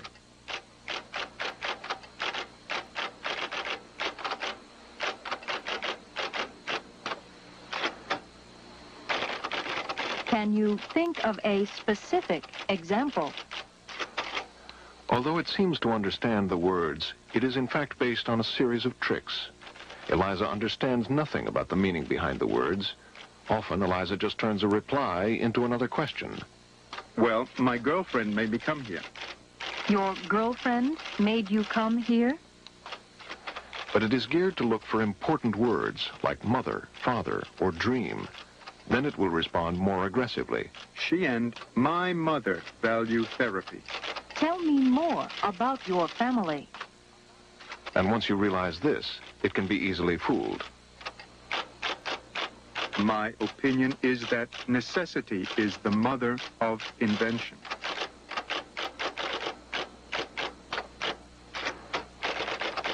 Tell me more about your family. Such a program could not possibly pass the Turing test and could not be said to use language intelligently. ELIZA was a light-hearted foray into a field which was full of difficulty, for remarkably, it would turn out that the human ability to understand spoken or written sentences was vastly more complex than solving calculus problems. Even if you take a simple everyday sentence like, Mary saw the bicycle in the store window, she wanted it. It might refer to the bicycle, the store window, the store, and which it refers to depends not so much on English as on your knowledge of what people want and don't want. If I had said, she saw the bicycle through the store window, she looked at it longingly and pressed her nose up against it, that second it probably refers to the store window and not the bicycle. And now you have to bring in knowledge of human anatomy and the fact that people emotionally like to be near things that they want, even if they can't have them, and so forth. They hadn't reckoned with ambiguity when they set out to use computers to translate languages. A $500,000 supercalculator, most versatile electronic brain known, translates Russian into English. Instead of mathematical wizardry, a sentence in Russian is to be fed in... One of the first non-numerical applications of computers, it was hyped as the solution to the Cold War obsession of keeping tabs on what the Russians were doing. Claims were made that the computer would replace most human translators. At present, of course, you're just in the experimental stage. When you go in for full-scale production, what will the capacity be? We should be able to do about, with a modern commercial computer, about 1 to 2 million words an hour. And this will be quite an adequate speed to cope with the whole output of the Soviet Union in just a few hours computer time a week. When do you hope to be able to achieve this speed? If our experiments go well, then perhaps within 5 years or so. And finally, Mr. McDaniel, does this mean the end of human translators? I'd say yes for translators of scientific and technical material, but as regards poetry and novels, no, I don't think we'll ever replace the translators of that type of material. Mr. McDaniel, thank you very much. But despite the hype, it ran into deep trouble. This straightforward Russian passage poses no trouble for a human translator.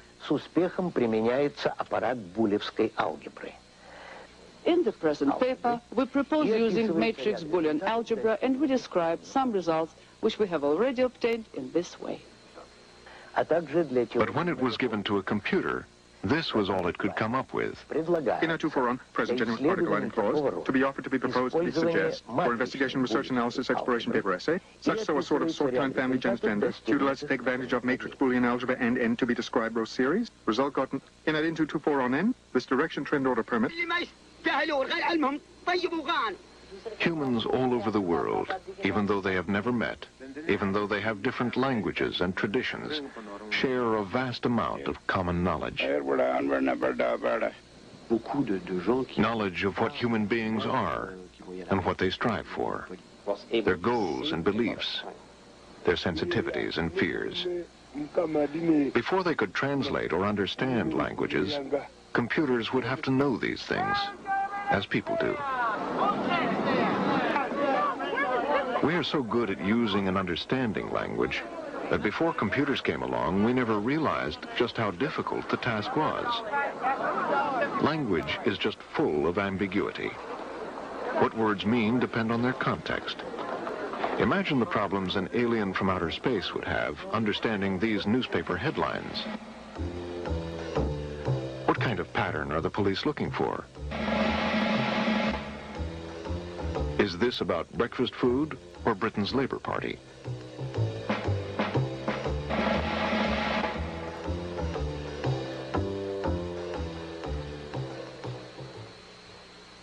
What we began to see is that the things that people think are hard are actually rather easy, and the things that people think are easy are very hard.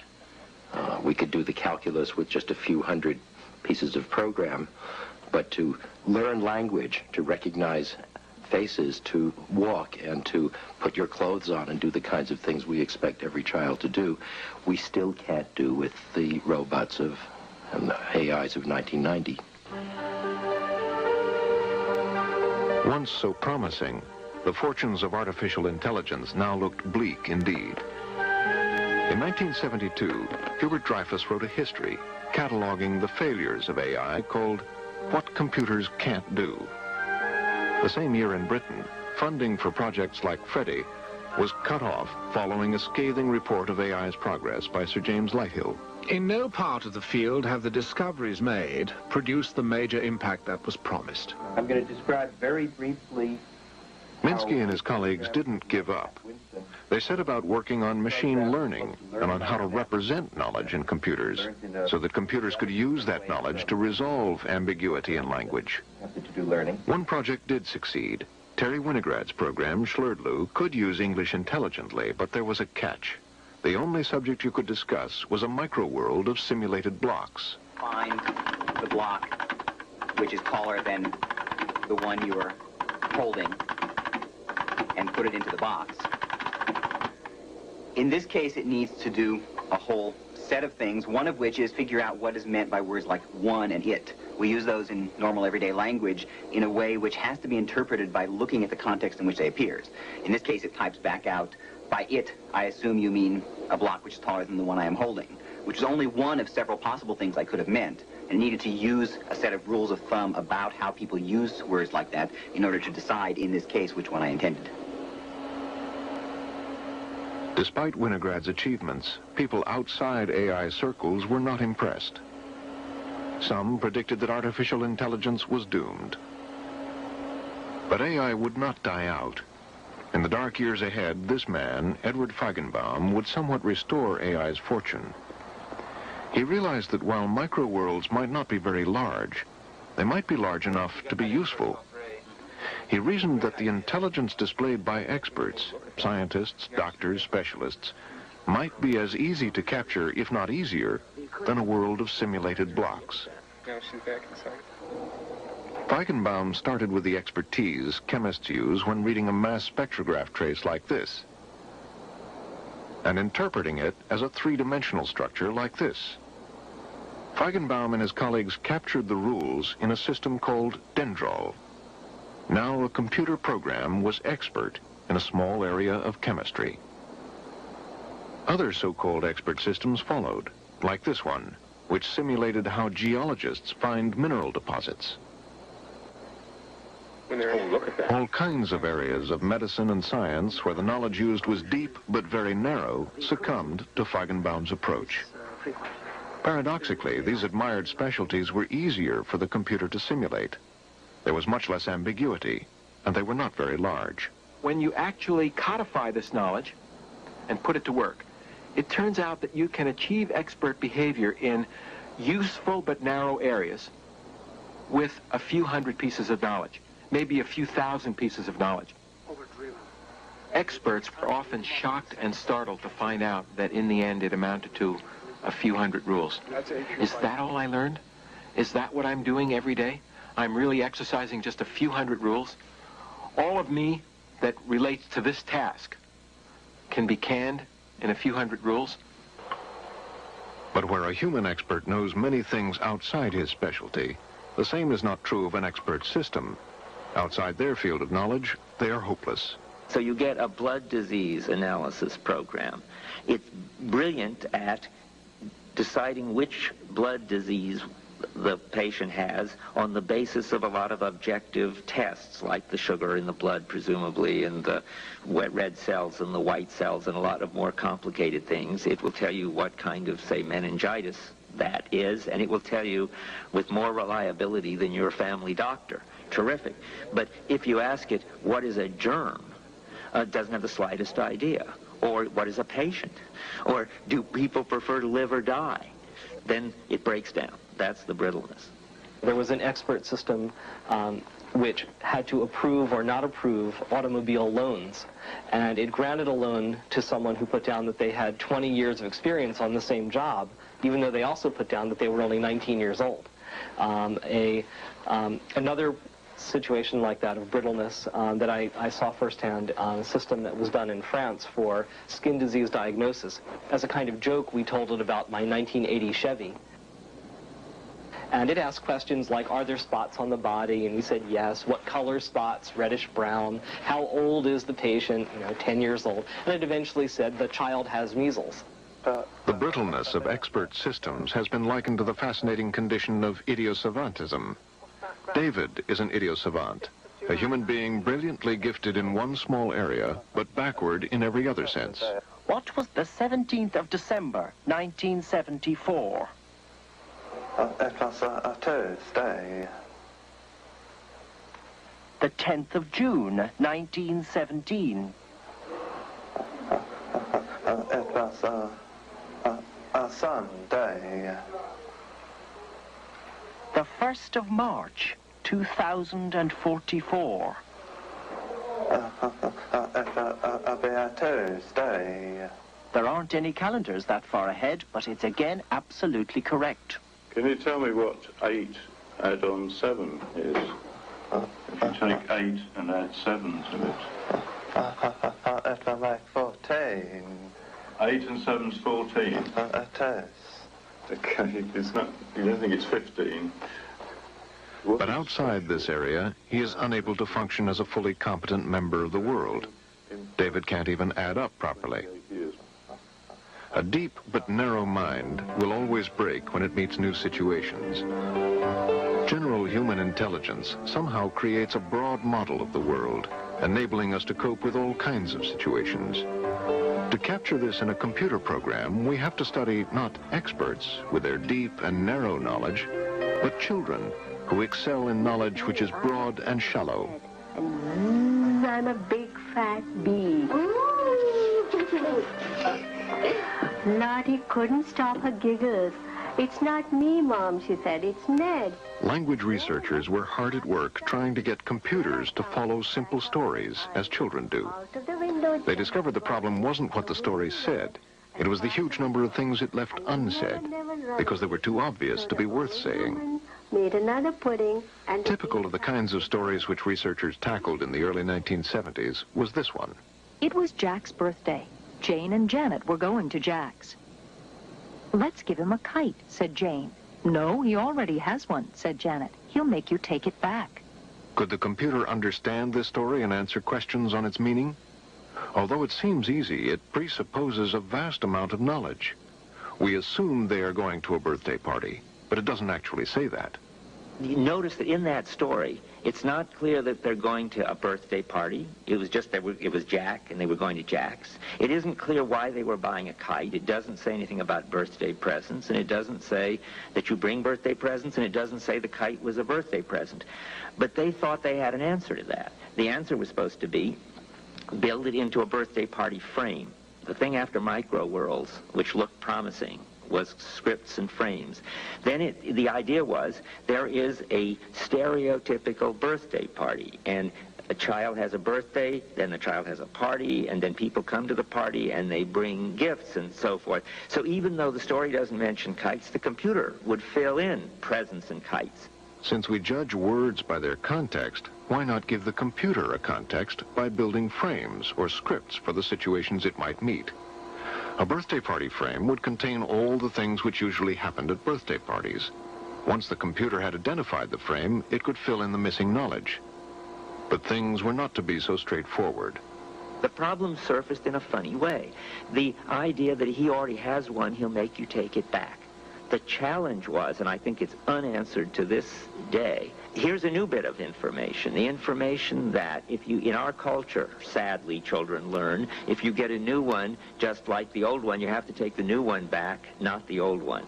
And the question for them was, where are we going to store that information? It doesn't belong in the birthday party frame. It doesn't belong in the department store frame. It's general background knowledge. The horrible thing, general background knowledge, reared its head. And then when I heard it, as I usually did, I saw worse things. It occurred to me that the principle, if you have one, you don't want another one just like it, is not much of a strict rule. It doesn't apply to dollar bills. It probably doesn't apply to marbles or cookies. So the principle has got to be something like, well, everything else being equal, if you got one, you don't want another one just like it.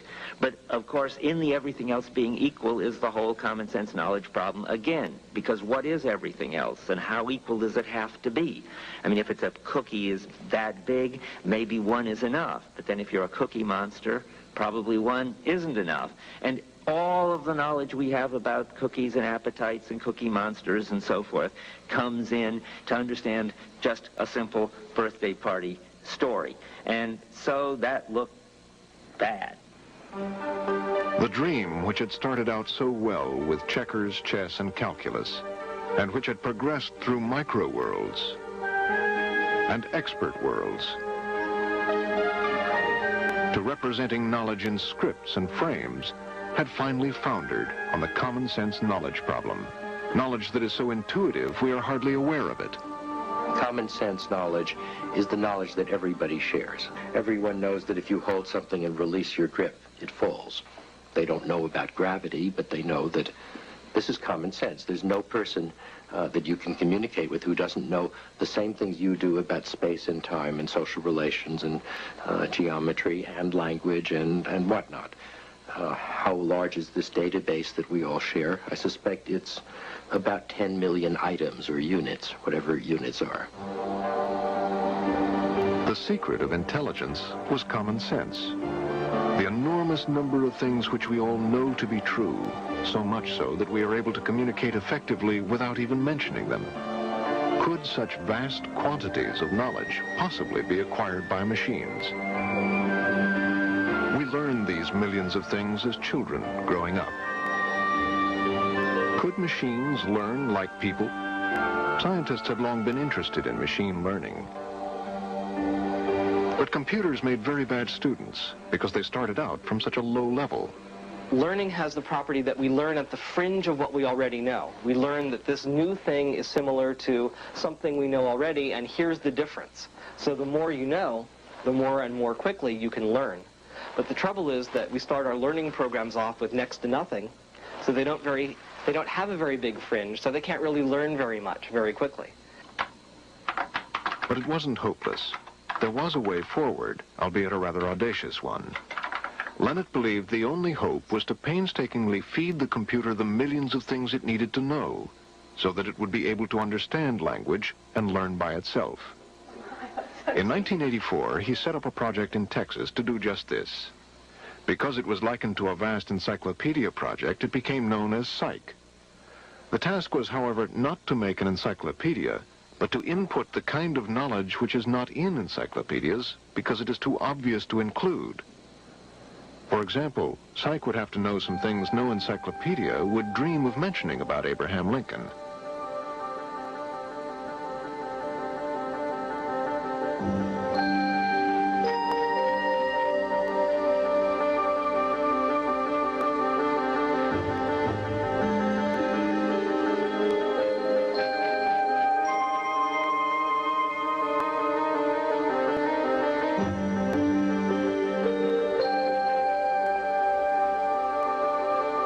The Psych project was the ultimate test of AI. If it was possible to build an artificial mind, this apparently was the only way to do it. Before a computer could understand language, before it could learn, it had to be given millions of pieces of common sense. But critics said Lennet's ambitious 10-year project would never work because knowledge alone was not enough. Real common sense, they argued, depended on having something no computer possessed, a human body.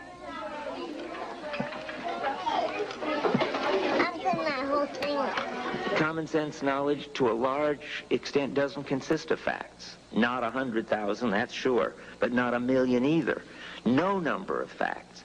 A lot of what we know is not factual knowledge at all. It's skills. Anybody who had children must be struck by the number of years they can spend playing around with blocks, playing around with sand, even just playing around with water, just splashing it around, sopping it up, pouring it, splashing it, seems endlessly fascinating to children. And one might wonder, what are they doing? Why aren't they getting bored? How does this have any value? Well, I would say they're acquiring the 50,000 water slushing cases that they need for pouring and drinking and spilling and carrying water. And they've got their 50,000 cases of how solids bump in, scrape, stack on, fall off. And common sense knowledge would, in this story, that I believe, consist in this huge number of special cases which aren't remembered as a bunch of cases, but which have tuned the neurons so that when something similar to one of these cases comes in, an appropriate action or expectation comes out, and that's what underlies common sense knowledge. Most people acquire the common sense knowledge they need to make sense of the world growing up as children, experiencing life in all its richness through the senses. But is this the only way to get it? There are people who never experience much of the world at all, and yet acquire and use language with common sense.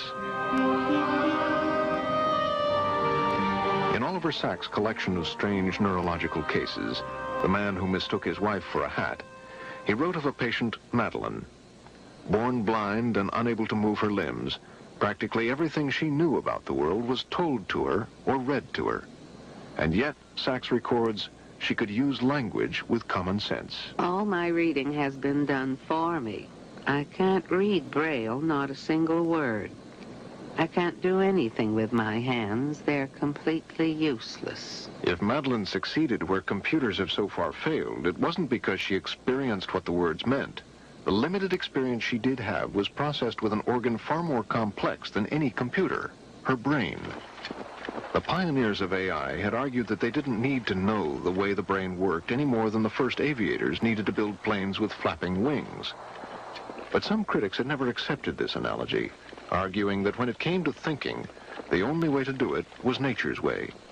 Perhaps to build an artificial mind, you had first to build an artificial brain. The human brain is not like a computer. It is made from billions of neurons connected together in thousands of ways.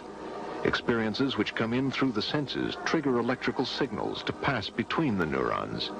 Patterns and regularities perceived by the senses are therefore remembered as similar patterns of neural discharges. The brain is awesomely complex, but from the early 1950s, some scientists pursued the idea of building an artificial brain to try to imitate how the brain's network of neurons learned. In the brain, experiences are recorded as the strengths of the connections between neurons. A new experience coming in through the senses changes the strength of the connections. The pattern is then subsequently remembered. Other experiences set up other patterns.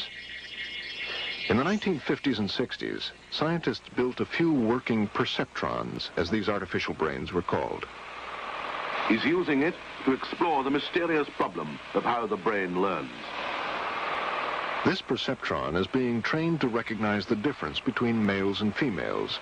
It is something that all of us can do easily, but few of us can explain how. To get a computer to do this would involve working out many complex rules about faces and writing a computer program. But this perceptron was simply given lots and lots of examples, including some with unusual hairstyles. But when it comes to a beetle, the computer looks at facial features and hair outline and takes longer to learn what it's told by Dr. Taylor. Andrew Cruikshank's wig also causes a little heart-searching.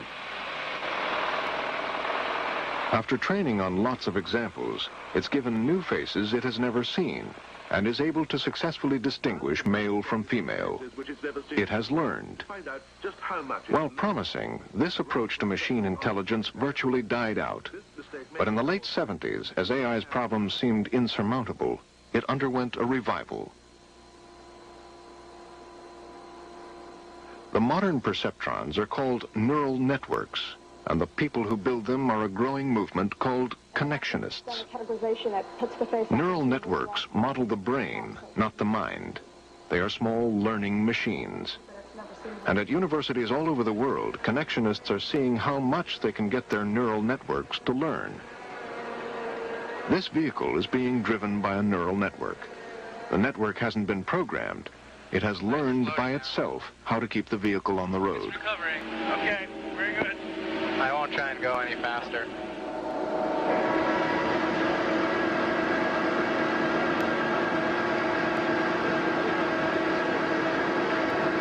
Earlier, we trained the network to imitate a person driving, having the network watch the person as the person drove along about a 500-meter stretch of road. Now the network has taken over for itself. You can see that down here at the bottom of the image, this square represents the image being fed into the neural network as input. The network has basically learned to key on the position of the white line and the edge of the road to determine where the road is and hence in what direction it should steer. here comes a shadow. This should be interesting. See how it deals with this. Seems to be doing okay. Looking good, Dean. Yeah, things are going well. While neural networks are superficially appealing, the tasks which nets can so far conquer are a far cry from common sense. This net has to be retrained if it rains. They are every bit as small as the microworlds of AI, and they have a problem which conventional software doesn't. Researchers don't as yet know how nets learn. This matters because what the net may be learning may not be what the researchers think it's learning. Early neural networks contain some big surprises. They took a lot of pictures of tanks more or less hidden behind trees and trees without any tanks behind them. And they trained a connectionist net to distinguish very clearly between the set of pictures where there were tanks and the set of pictures where there weren't tanks. And it worked wonderfully. And then they went out, and they trained it on those two sets, but they wanted to know, of course, whether it could do new ones that it hadn't seen before. Well, first they gave it further ones that they hadn't shown it from the set of tanks, and it got them. And further ones from the set of trees without tanks, and it got them. But then just to make sure, they went out and took some more pictures and gave them to the connectionist net, and it failed completely. And then the solution turns out to be that all the pictures with tanks in them were taken on a sunny day, and the picture without tanks were taken on a cloudy day. And what the net had learned to discriminate was cloudy, how forests look in cloudy and sunny days. Now, no human being seeing big tanks behind some trees and not behind others would find that the similarity between the scenes was whether it was cloudy or sunny. Because the way we're tuned, I mean, the similarities go with whether the tanks are there or not. But nets, any old thing counts as similar. My cat is in love with a rat. The prospect for tiny neural networks to capture something as elaborate as common sense is a very long-term one, as connectionists are the first to admit. The nearest they have come to human speech is to get a network to learn to associate patterns of letters with their sounds when read aloud. And my sheep will not sleep. There is a way to end the network was called NetTalk. Join the fun. You're going to hear first what the network sounds like at the very beginning of the training. And it won't sound like words, but it'll sound like attempts that will get better and better with time. The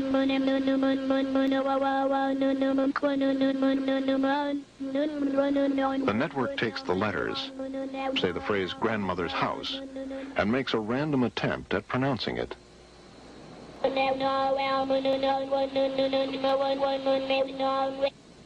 Grandmother's house. The phonetic difference between the guess and the right pronunciation is sent back through the network. Like run with a dog. Grandmother's house. By adjusting the connection strengths after each attempt, the net slowly improves. And finally, after letting it train overnight, the next morning it sounds like this. Grandmother's house. I like to go to my grandmother's house. Well, because she gives us candy. Well, NetTalk understands nothing about the language. It is simply associating letters with sounds. But at least connectionists have made a start getting neural networks to imitate some of the many things human brains do in recognizing patterns and navigating the world. Today's neural networks are very small, but attempts to make networks bigger than a few hundred neurons backfire. The training time explodes. The brain, with its 10 million neurons, has somehow managed to solve the problem. And the way it has solved it is instructive. It is not one big general-purpose machine, but a collection of many special-purpose machines. In the normal brain, the machines for language, vision, movement, and so on are beautifully coordinated. Somehow the brain has managed this task of integration. And from this integration emerges our general-purpose intelligence and common sense. We might have to understand how nature builds and coordinates her many micro-machines before we can build an artificial version. It is a task which might take centuries to unravel. While so far AI is mostly a history of fascinating failures, There is a rich legacy of practical, specialized applications which bear its name. It has produced programs which play chess as well as all but the very best players. It has produced expert systems which can do some of the things people dreamed about in restricted domains. United Airlines Flight 3 leaves New York. Rudimentary robots which carry trays around hospitals are starting to appear.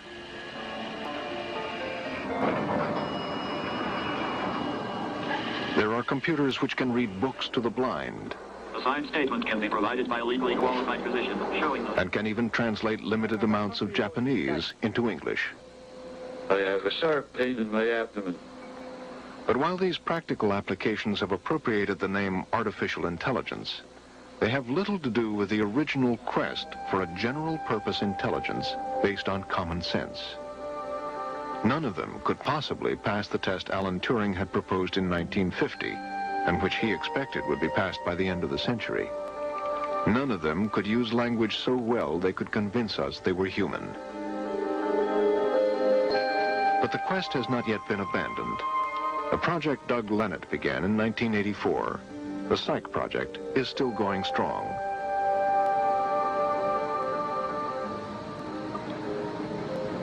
And Lenat thinks he has a good chance of success. You can think of this as mankind's first foray into large-scale knowledge engineering. I originally put the chance of this project succeeding when we started at about 10%. And I think even that was a little bit optimistic. I now put the chances at about 2/3, over 60%. And the reason why I'm a lot more optimistic now has to do with the ways in which we have overcome the various tar pits, the potential thorns that might have snagged us along the way. There are all sorts of topics that we've had to deal with: time, space, causality, belief, emotions, rationality. And each one of them has had a whole community of researchers dedicating their life to formalizing, to studying, to codifying.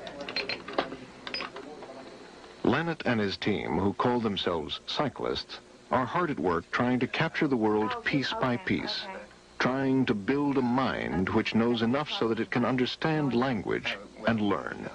Humans transported, okay. That's logical. So here is her house, and this is walking to her car. Psych was having some success handling ambiguous phrases. As another example, we could have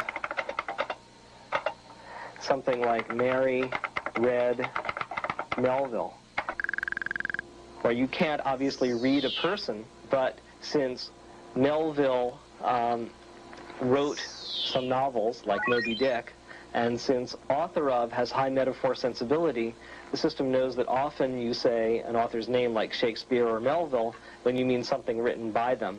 And so down here it says probably what you meant is that Mary Shepard was reading the Moby Dick novel. It's a profession type, and nurses are medical. Building a mind is painstaking work. What comes to mind when you think of a nurse? Psych's mind has to be filled with all of these details of what a nurse does. Taking temperatures. Giving medicines. Now what about stress in a job? Stress in a job. I mean, nursing is very stressful. Yeah. I guess this would appear appear like high burnout. For Psych to be able to understand stories about nurses, it must know about pressures on the job, and even the fact that most nurses are female. Even though Psych runs on these computers, it has no body at all. It is just software, a pure mind. What does an entity with no body make of all the knowledge that it is fed of a world it has not directly experienced? At night, while the rest of the team are asleep in bed, Psych looks for inconsistencies in its database and comes up with new generalizations. And it's clear that Psych sees the world in a pretty novel way. So in the morning we come in and see what inconsistencies it's found, and we also sometimes see what interesting new discoveries it's made. This is very interesting. I wonder if this is true. This one says that two countries that have pretty much the same mixture of religions are members of pretty much the same international organizations. So I'm going to put a question mark next to that one. Here's another funny skewing based on what happens to be in the knowledge base. This basically says that most people are prominent. And that's because most of the people that we put in, aside from ourselves working on the system, are famous people from history. This is actually another funny sort of misunderstanding, where it's been told about Fred while he was shaving in the morning. And it's reached a kind of subtle problem where, on the one hand, it's decided that Fred, while he's holding the razor in his hand, has some electrical parts. But on the other hand, it believes that people don't have, in general, electrical parts. So it's trying to ask something here like, is Fred still a person while he's shaving? Listening to Psych, one gets the feeling not of a developing child, but an alien intelligence who knows a lot, but has a bizarre view of the world. But what would Psych have to achieve to convince skeptics like Dreyfus it was really intelligent? I would say if the Psych Project could understand stories of the sort that 4-year-old children could understand, I'd be very impressed. I would think it had succeeded in showing that a great deal of intelligence could be captured in a totally disembodied way. Okay, great. If it fails, then I think symbolic AI is finished. It's tottering already because there's only that project really that seems to offer any hope. AI is finished for as many hundreds of years as it takes before we understand this mysterious thing that our brain does and how it does it. But if it succeeds, the potential may be breathtaking. The Psych bet, even though it was a high-risk bet, is a high-payoff bet. And if and when it succeeds, the payoff will be in the form of passing the Turing test, of general natural language understanding, of powering machine learning programs to go off and learn some things that are unknown to humanity at the present time. If you look at the Psych system that we're describing as a kind of mental amplifier, as an intelligence amplifier, then I think you'll see that using it, you'll be able to do things in a few decades that today people can't dream of doing.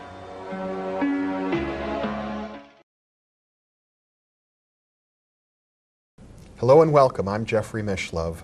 Our topic today is artificial intelligence, and we'll be looking at the past and at the future of this very exciting and yet somewhat arcane scientific discipline. With me is Dr. John McCarthy, one of the founders of the discipline of artificial intelligence. Dr. McCarthy is one of the co-founders of the first artificial intelligence laboratory at MIT and the founder of the Artificial Intelligence Laboratory at Stanford University. He is the inventor of Lisp, the major computer language used for artificial intelligence, and the oldest surviving computer language dealing with symbolic manipulation. He's also the individual who first conceived of interactive computer time sharing. He is the developer of non-monotonic reasoning, an important new form of logically conceiving of the difficult problems facing artificial intelligence today. And he is the 1988 recipient of the Kyoto Prize for his lifetime contributions to the field of computer science and artificial intelligence, something of a Japanese equivalent to the Nobel Prize. Welcome, Dr. McCarthy. Thank you. It's a pleasure to be with you. Back in 1966, you wrote an article for Scientific American on the field of information, and you projected out at that time what we might see for the next 20 years. And although there were some errors, I suppose, rather accurately described many developments that we now take for granted and which were at that time rather alien to the population at large. So you've witnessed a great deal of the history and the growth of a discipline which has dramatically touched probably everybody's life in the Western world today. And you predicted that it would do so. I wonder if we can begin by just having you reflect a little bit on what these past 20, 30 years have meant to you personally. Well, I've gotten older. I started my work in artificial intelligence in about '56, although I became really interested in before that in '49 when I was a beginning graduate student in mathematics. I would say that the field has made somewhat less progress than I hoped, although I didn't have any definite opinion as to how fast it would progress. I think that it had and still has difficult conceptual problems to solve before we can get computer programs that are as intelligent as humans. Mm-hmm. One of the issues that you're working on, to which most of your life has been devoted, are really tackling these problems, providing the underpinnings so that we can ultimately have formal models of intelligence that would be equivalent to human intelligence. Well, that's right, and one part of the problem is to develop language in which we can express for our computer programs the facts and reasoning about the common sense world that humans have and that is necessary in order to behave intelligently. And I have worked on this using the tools of mathematical logic. Mm-hmm. I think one of the striking things that I find in looking at the history of artificial intelligence is that in the early years there was some striking progress made on some rather difficult problems, like solving mathematical theorems, and people thought, well, because we could do these difficult things, we ought to therefore have no trouble doing some of the simpler things that human beings can do, and yet just the opposite seems to have been the case, that some of the simple things that any child can do, like recognize speech, have been the most difficult problems for computer intelligence. Well, the idea that one could really do difficult mathematical problems, that is, creative mathematical things, was not really realized. That is, it could do some simple kinds of theorem proving and things like that. Now, it's certainly true that dealing with the common sense world has proved to be quite difficult. What it amounts to is that while humans can do this kind of thing very readily because it's built into us, humans have much more difficulty understanding how it is done in order to be able to make computer programs do it. Mm-hmm. You're developing formal models that deal with how human beings do the simplest of things. Well, there are two ways of looking at things. You can either look at it from the point of view of biology or from the point of view of computer science. From the point of view of biology, you could try to imitate the nervous system insofar as you understood the nervous system, or you could try to imitate human psychology insofar as you understand human psychology. The computer science way of looking at it says that we look at the world and we try to see what problems it presents in order to achieve goals and think about the world rather than about the biology per se.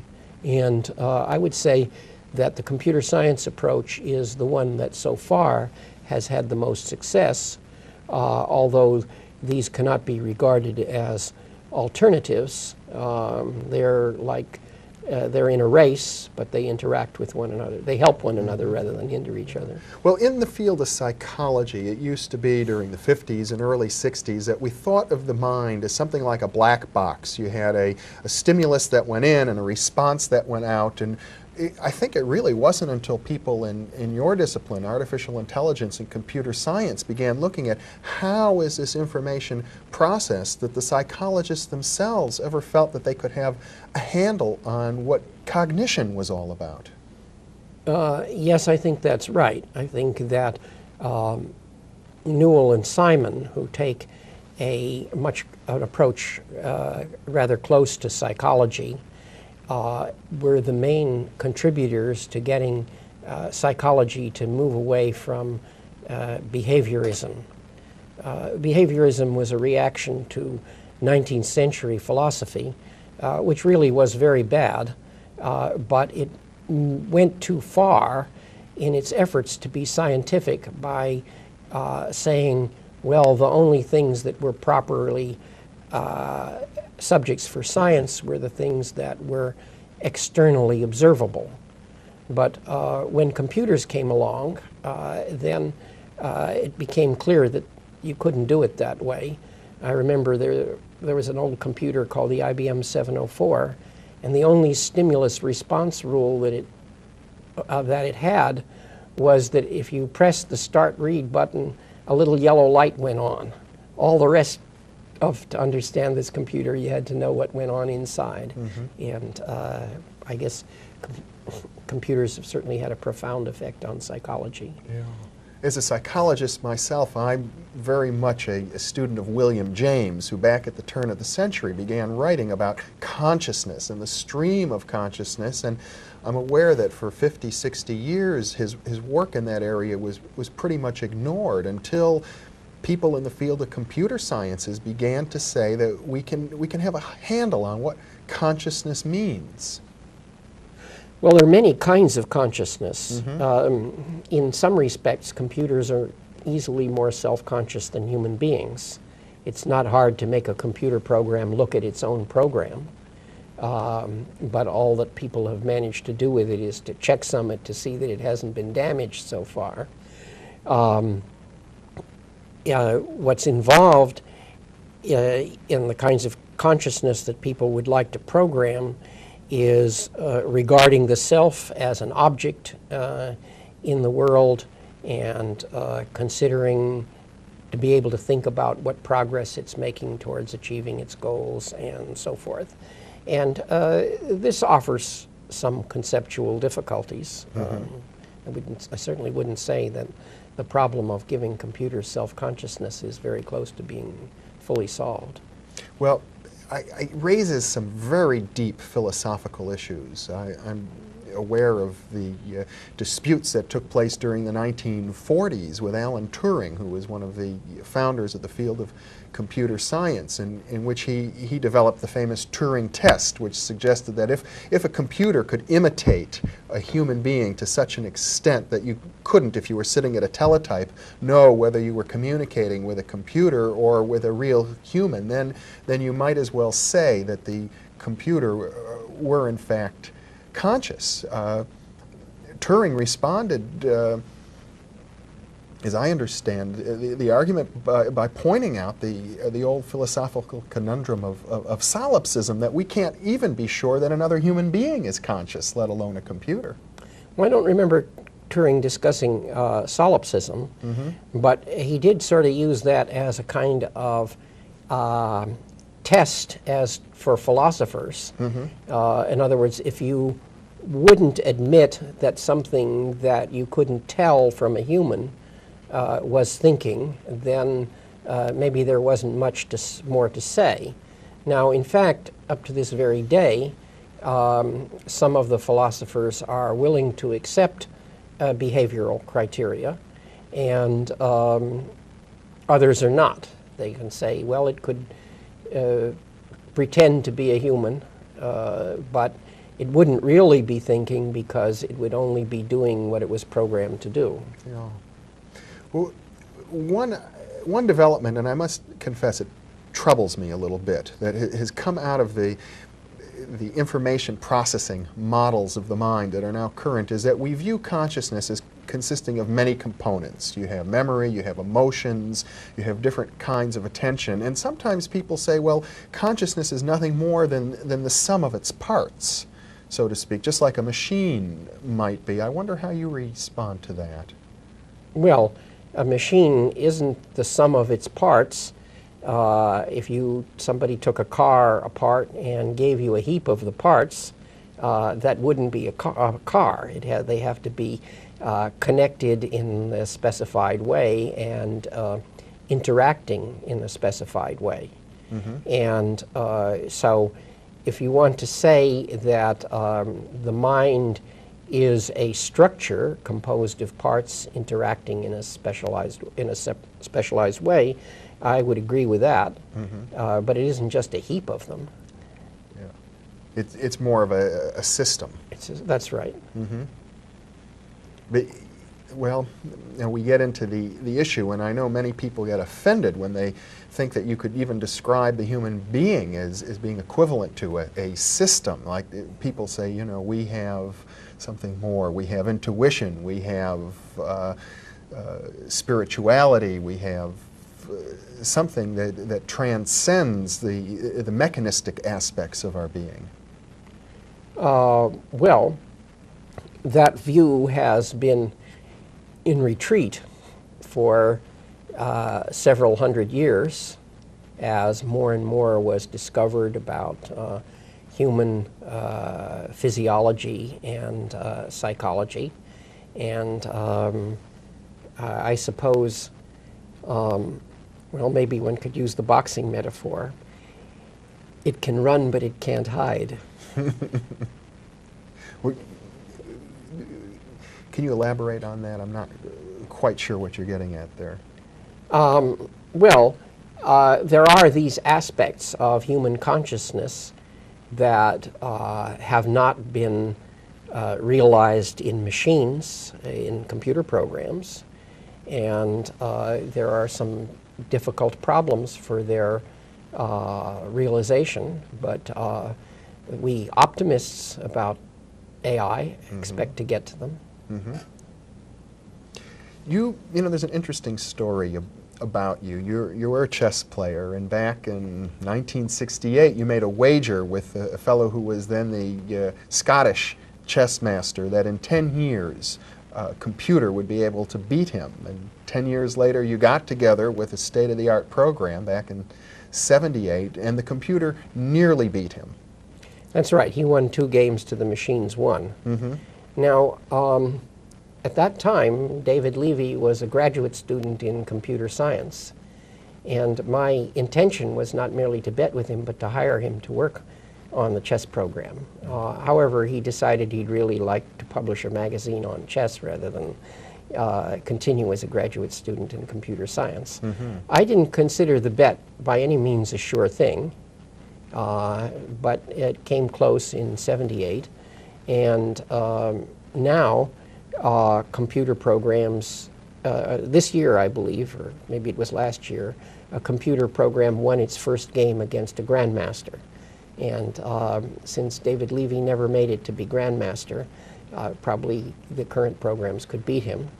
Although, in my opinion, they used too much brute force in it. And pure calculating power. That's right. I would like to see contests that are more like the one design sailboat contests, where it's the cleverness that's involved rather than who can build a monster special purpose machine.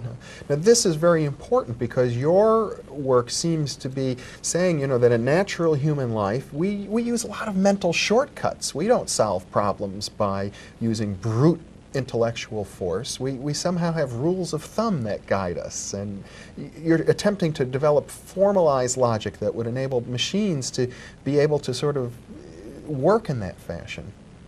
Yes, that's right. And indeed, the collection of problems on which computer brute force can be applied is rather limited. Most of the problems of common sense reasoning are problems where there really isn't that much opportunity to apply brute force, or at least nobody's really figured out how to do so.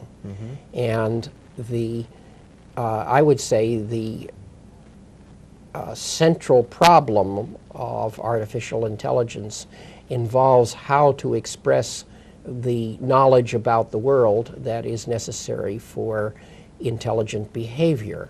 And I've pursued mathematical logic as the tool.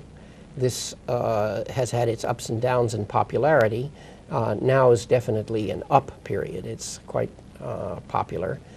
And part of the reason for that is that in the late 1970s, several people independently, myself among them, discovered ways of formalizing what we call non-monotonic reasoning, which greatly extended the power of mathematical logic in the common sense area. Now, I know many of our viewers are going to have difficulty with a term like non-monotonic reasoning, and yet it may be crucial to our understanding of some of the developments that await us in the future. So could you expand on that? Okay. So you have to say what it's non. And ordinary logic has the property that if you can draw a certain conclusion from some premises, then if you add more premises, you can still draw that conclusion. So the set of conclusions that you can draw only increase when you increase the set of premises. They don't decrease. Now, human reasoning and what we will have to make computers do doesn't always have that property. And that's what you would call monotonic. That's right. And could you give an example? Yeah. Suppose we have I tell you that I have a bird that I want you to build me a bird cage for. Then, and that's all I tell you. Then you would draw the conclusion that my bird can fly and that you'd better put a top on the bird cage. On the other hand, if you learn the additional fact that my bird is a penguin, then you would feel that you do not need to put a top on it. So the conclusion that the birdcage required a top depends non-monotonically on the facts that I tell you. In other words, this is an example of non-monotonic logic, and it has sort of built-in assumptions that I work with. That is, when you use the word bird, I assume it can fly. That's right. That's the kind of, and that's the sort of convention of English or of other natural languages. If I hire you to build me a bird cage and you build it without a top, and I refuse to pay, and you tell the judge, he never said his bird can fly, the judge will side with me.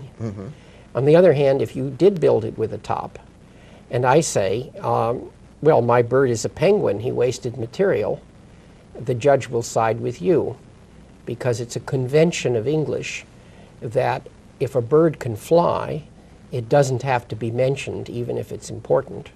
Whereas if a bird cannot fly, then it must be mentioned if it's relevant. It reminds me of when I was a child. My father would sometimes say things to me. I would ask him a question, and he would say, if you have to ask, if you don't already know, it won't help to tell you. It's that we operate in a world of all sorts of implicit, built-in assumptions and built-in understandings of context everywhere we go. And that is what you mean, I guess, by non-monotonic. Well, that's non-monotonicity is only part of the context problem. Now that we can formalize some non-monotonic reasoning, we see that, well, there's a good deal more to context than that, and it's, so to speak, the next mountain that has to be surmounted. So you are attempting to use non-monotonic reasoning as a mathematical tool for building into computers an awareness of that when I use a term like bird, I don't have to specify all of its qualities, which ones they have, which ones they don't have, in a straight, I would say linear, or you would say monotonic specific form. That's right. Suppose you want to be able to reason about birds flying, and then you might say, well, I'll put in the exceptions. Ostriches and penguins and so forth. And then someone comes along and says, well, what about a bird with his feet encased in cement? And then you can see that, well, you couldn't possibly put in all the exceptions, because if you put that one in, I'll invent another exotic exception that you wouldn't put in.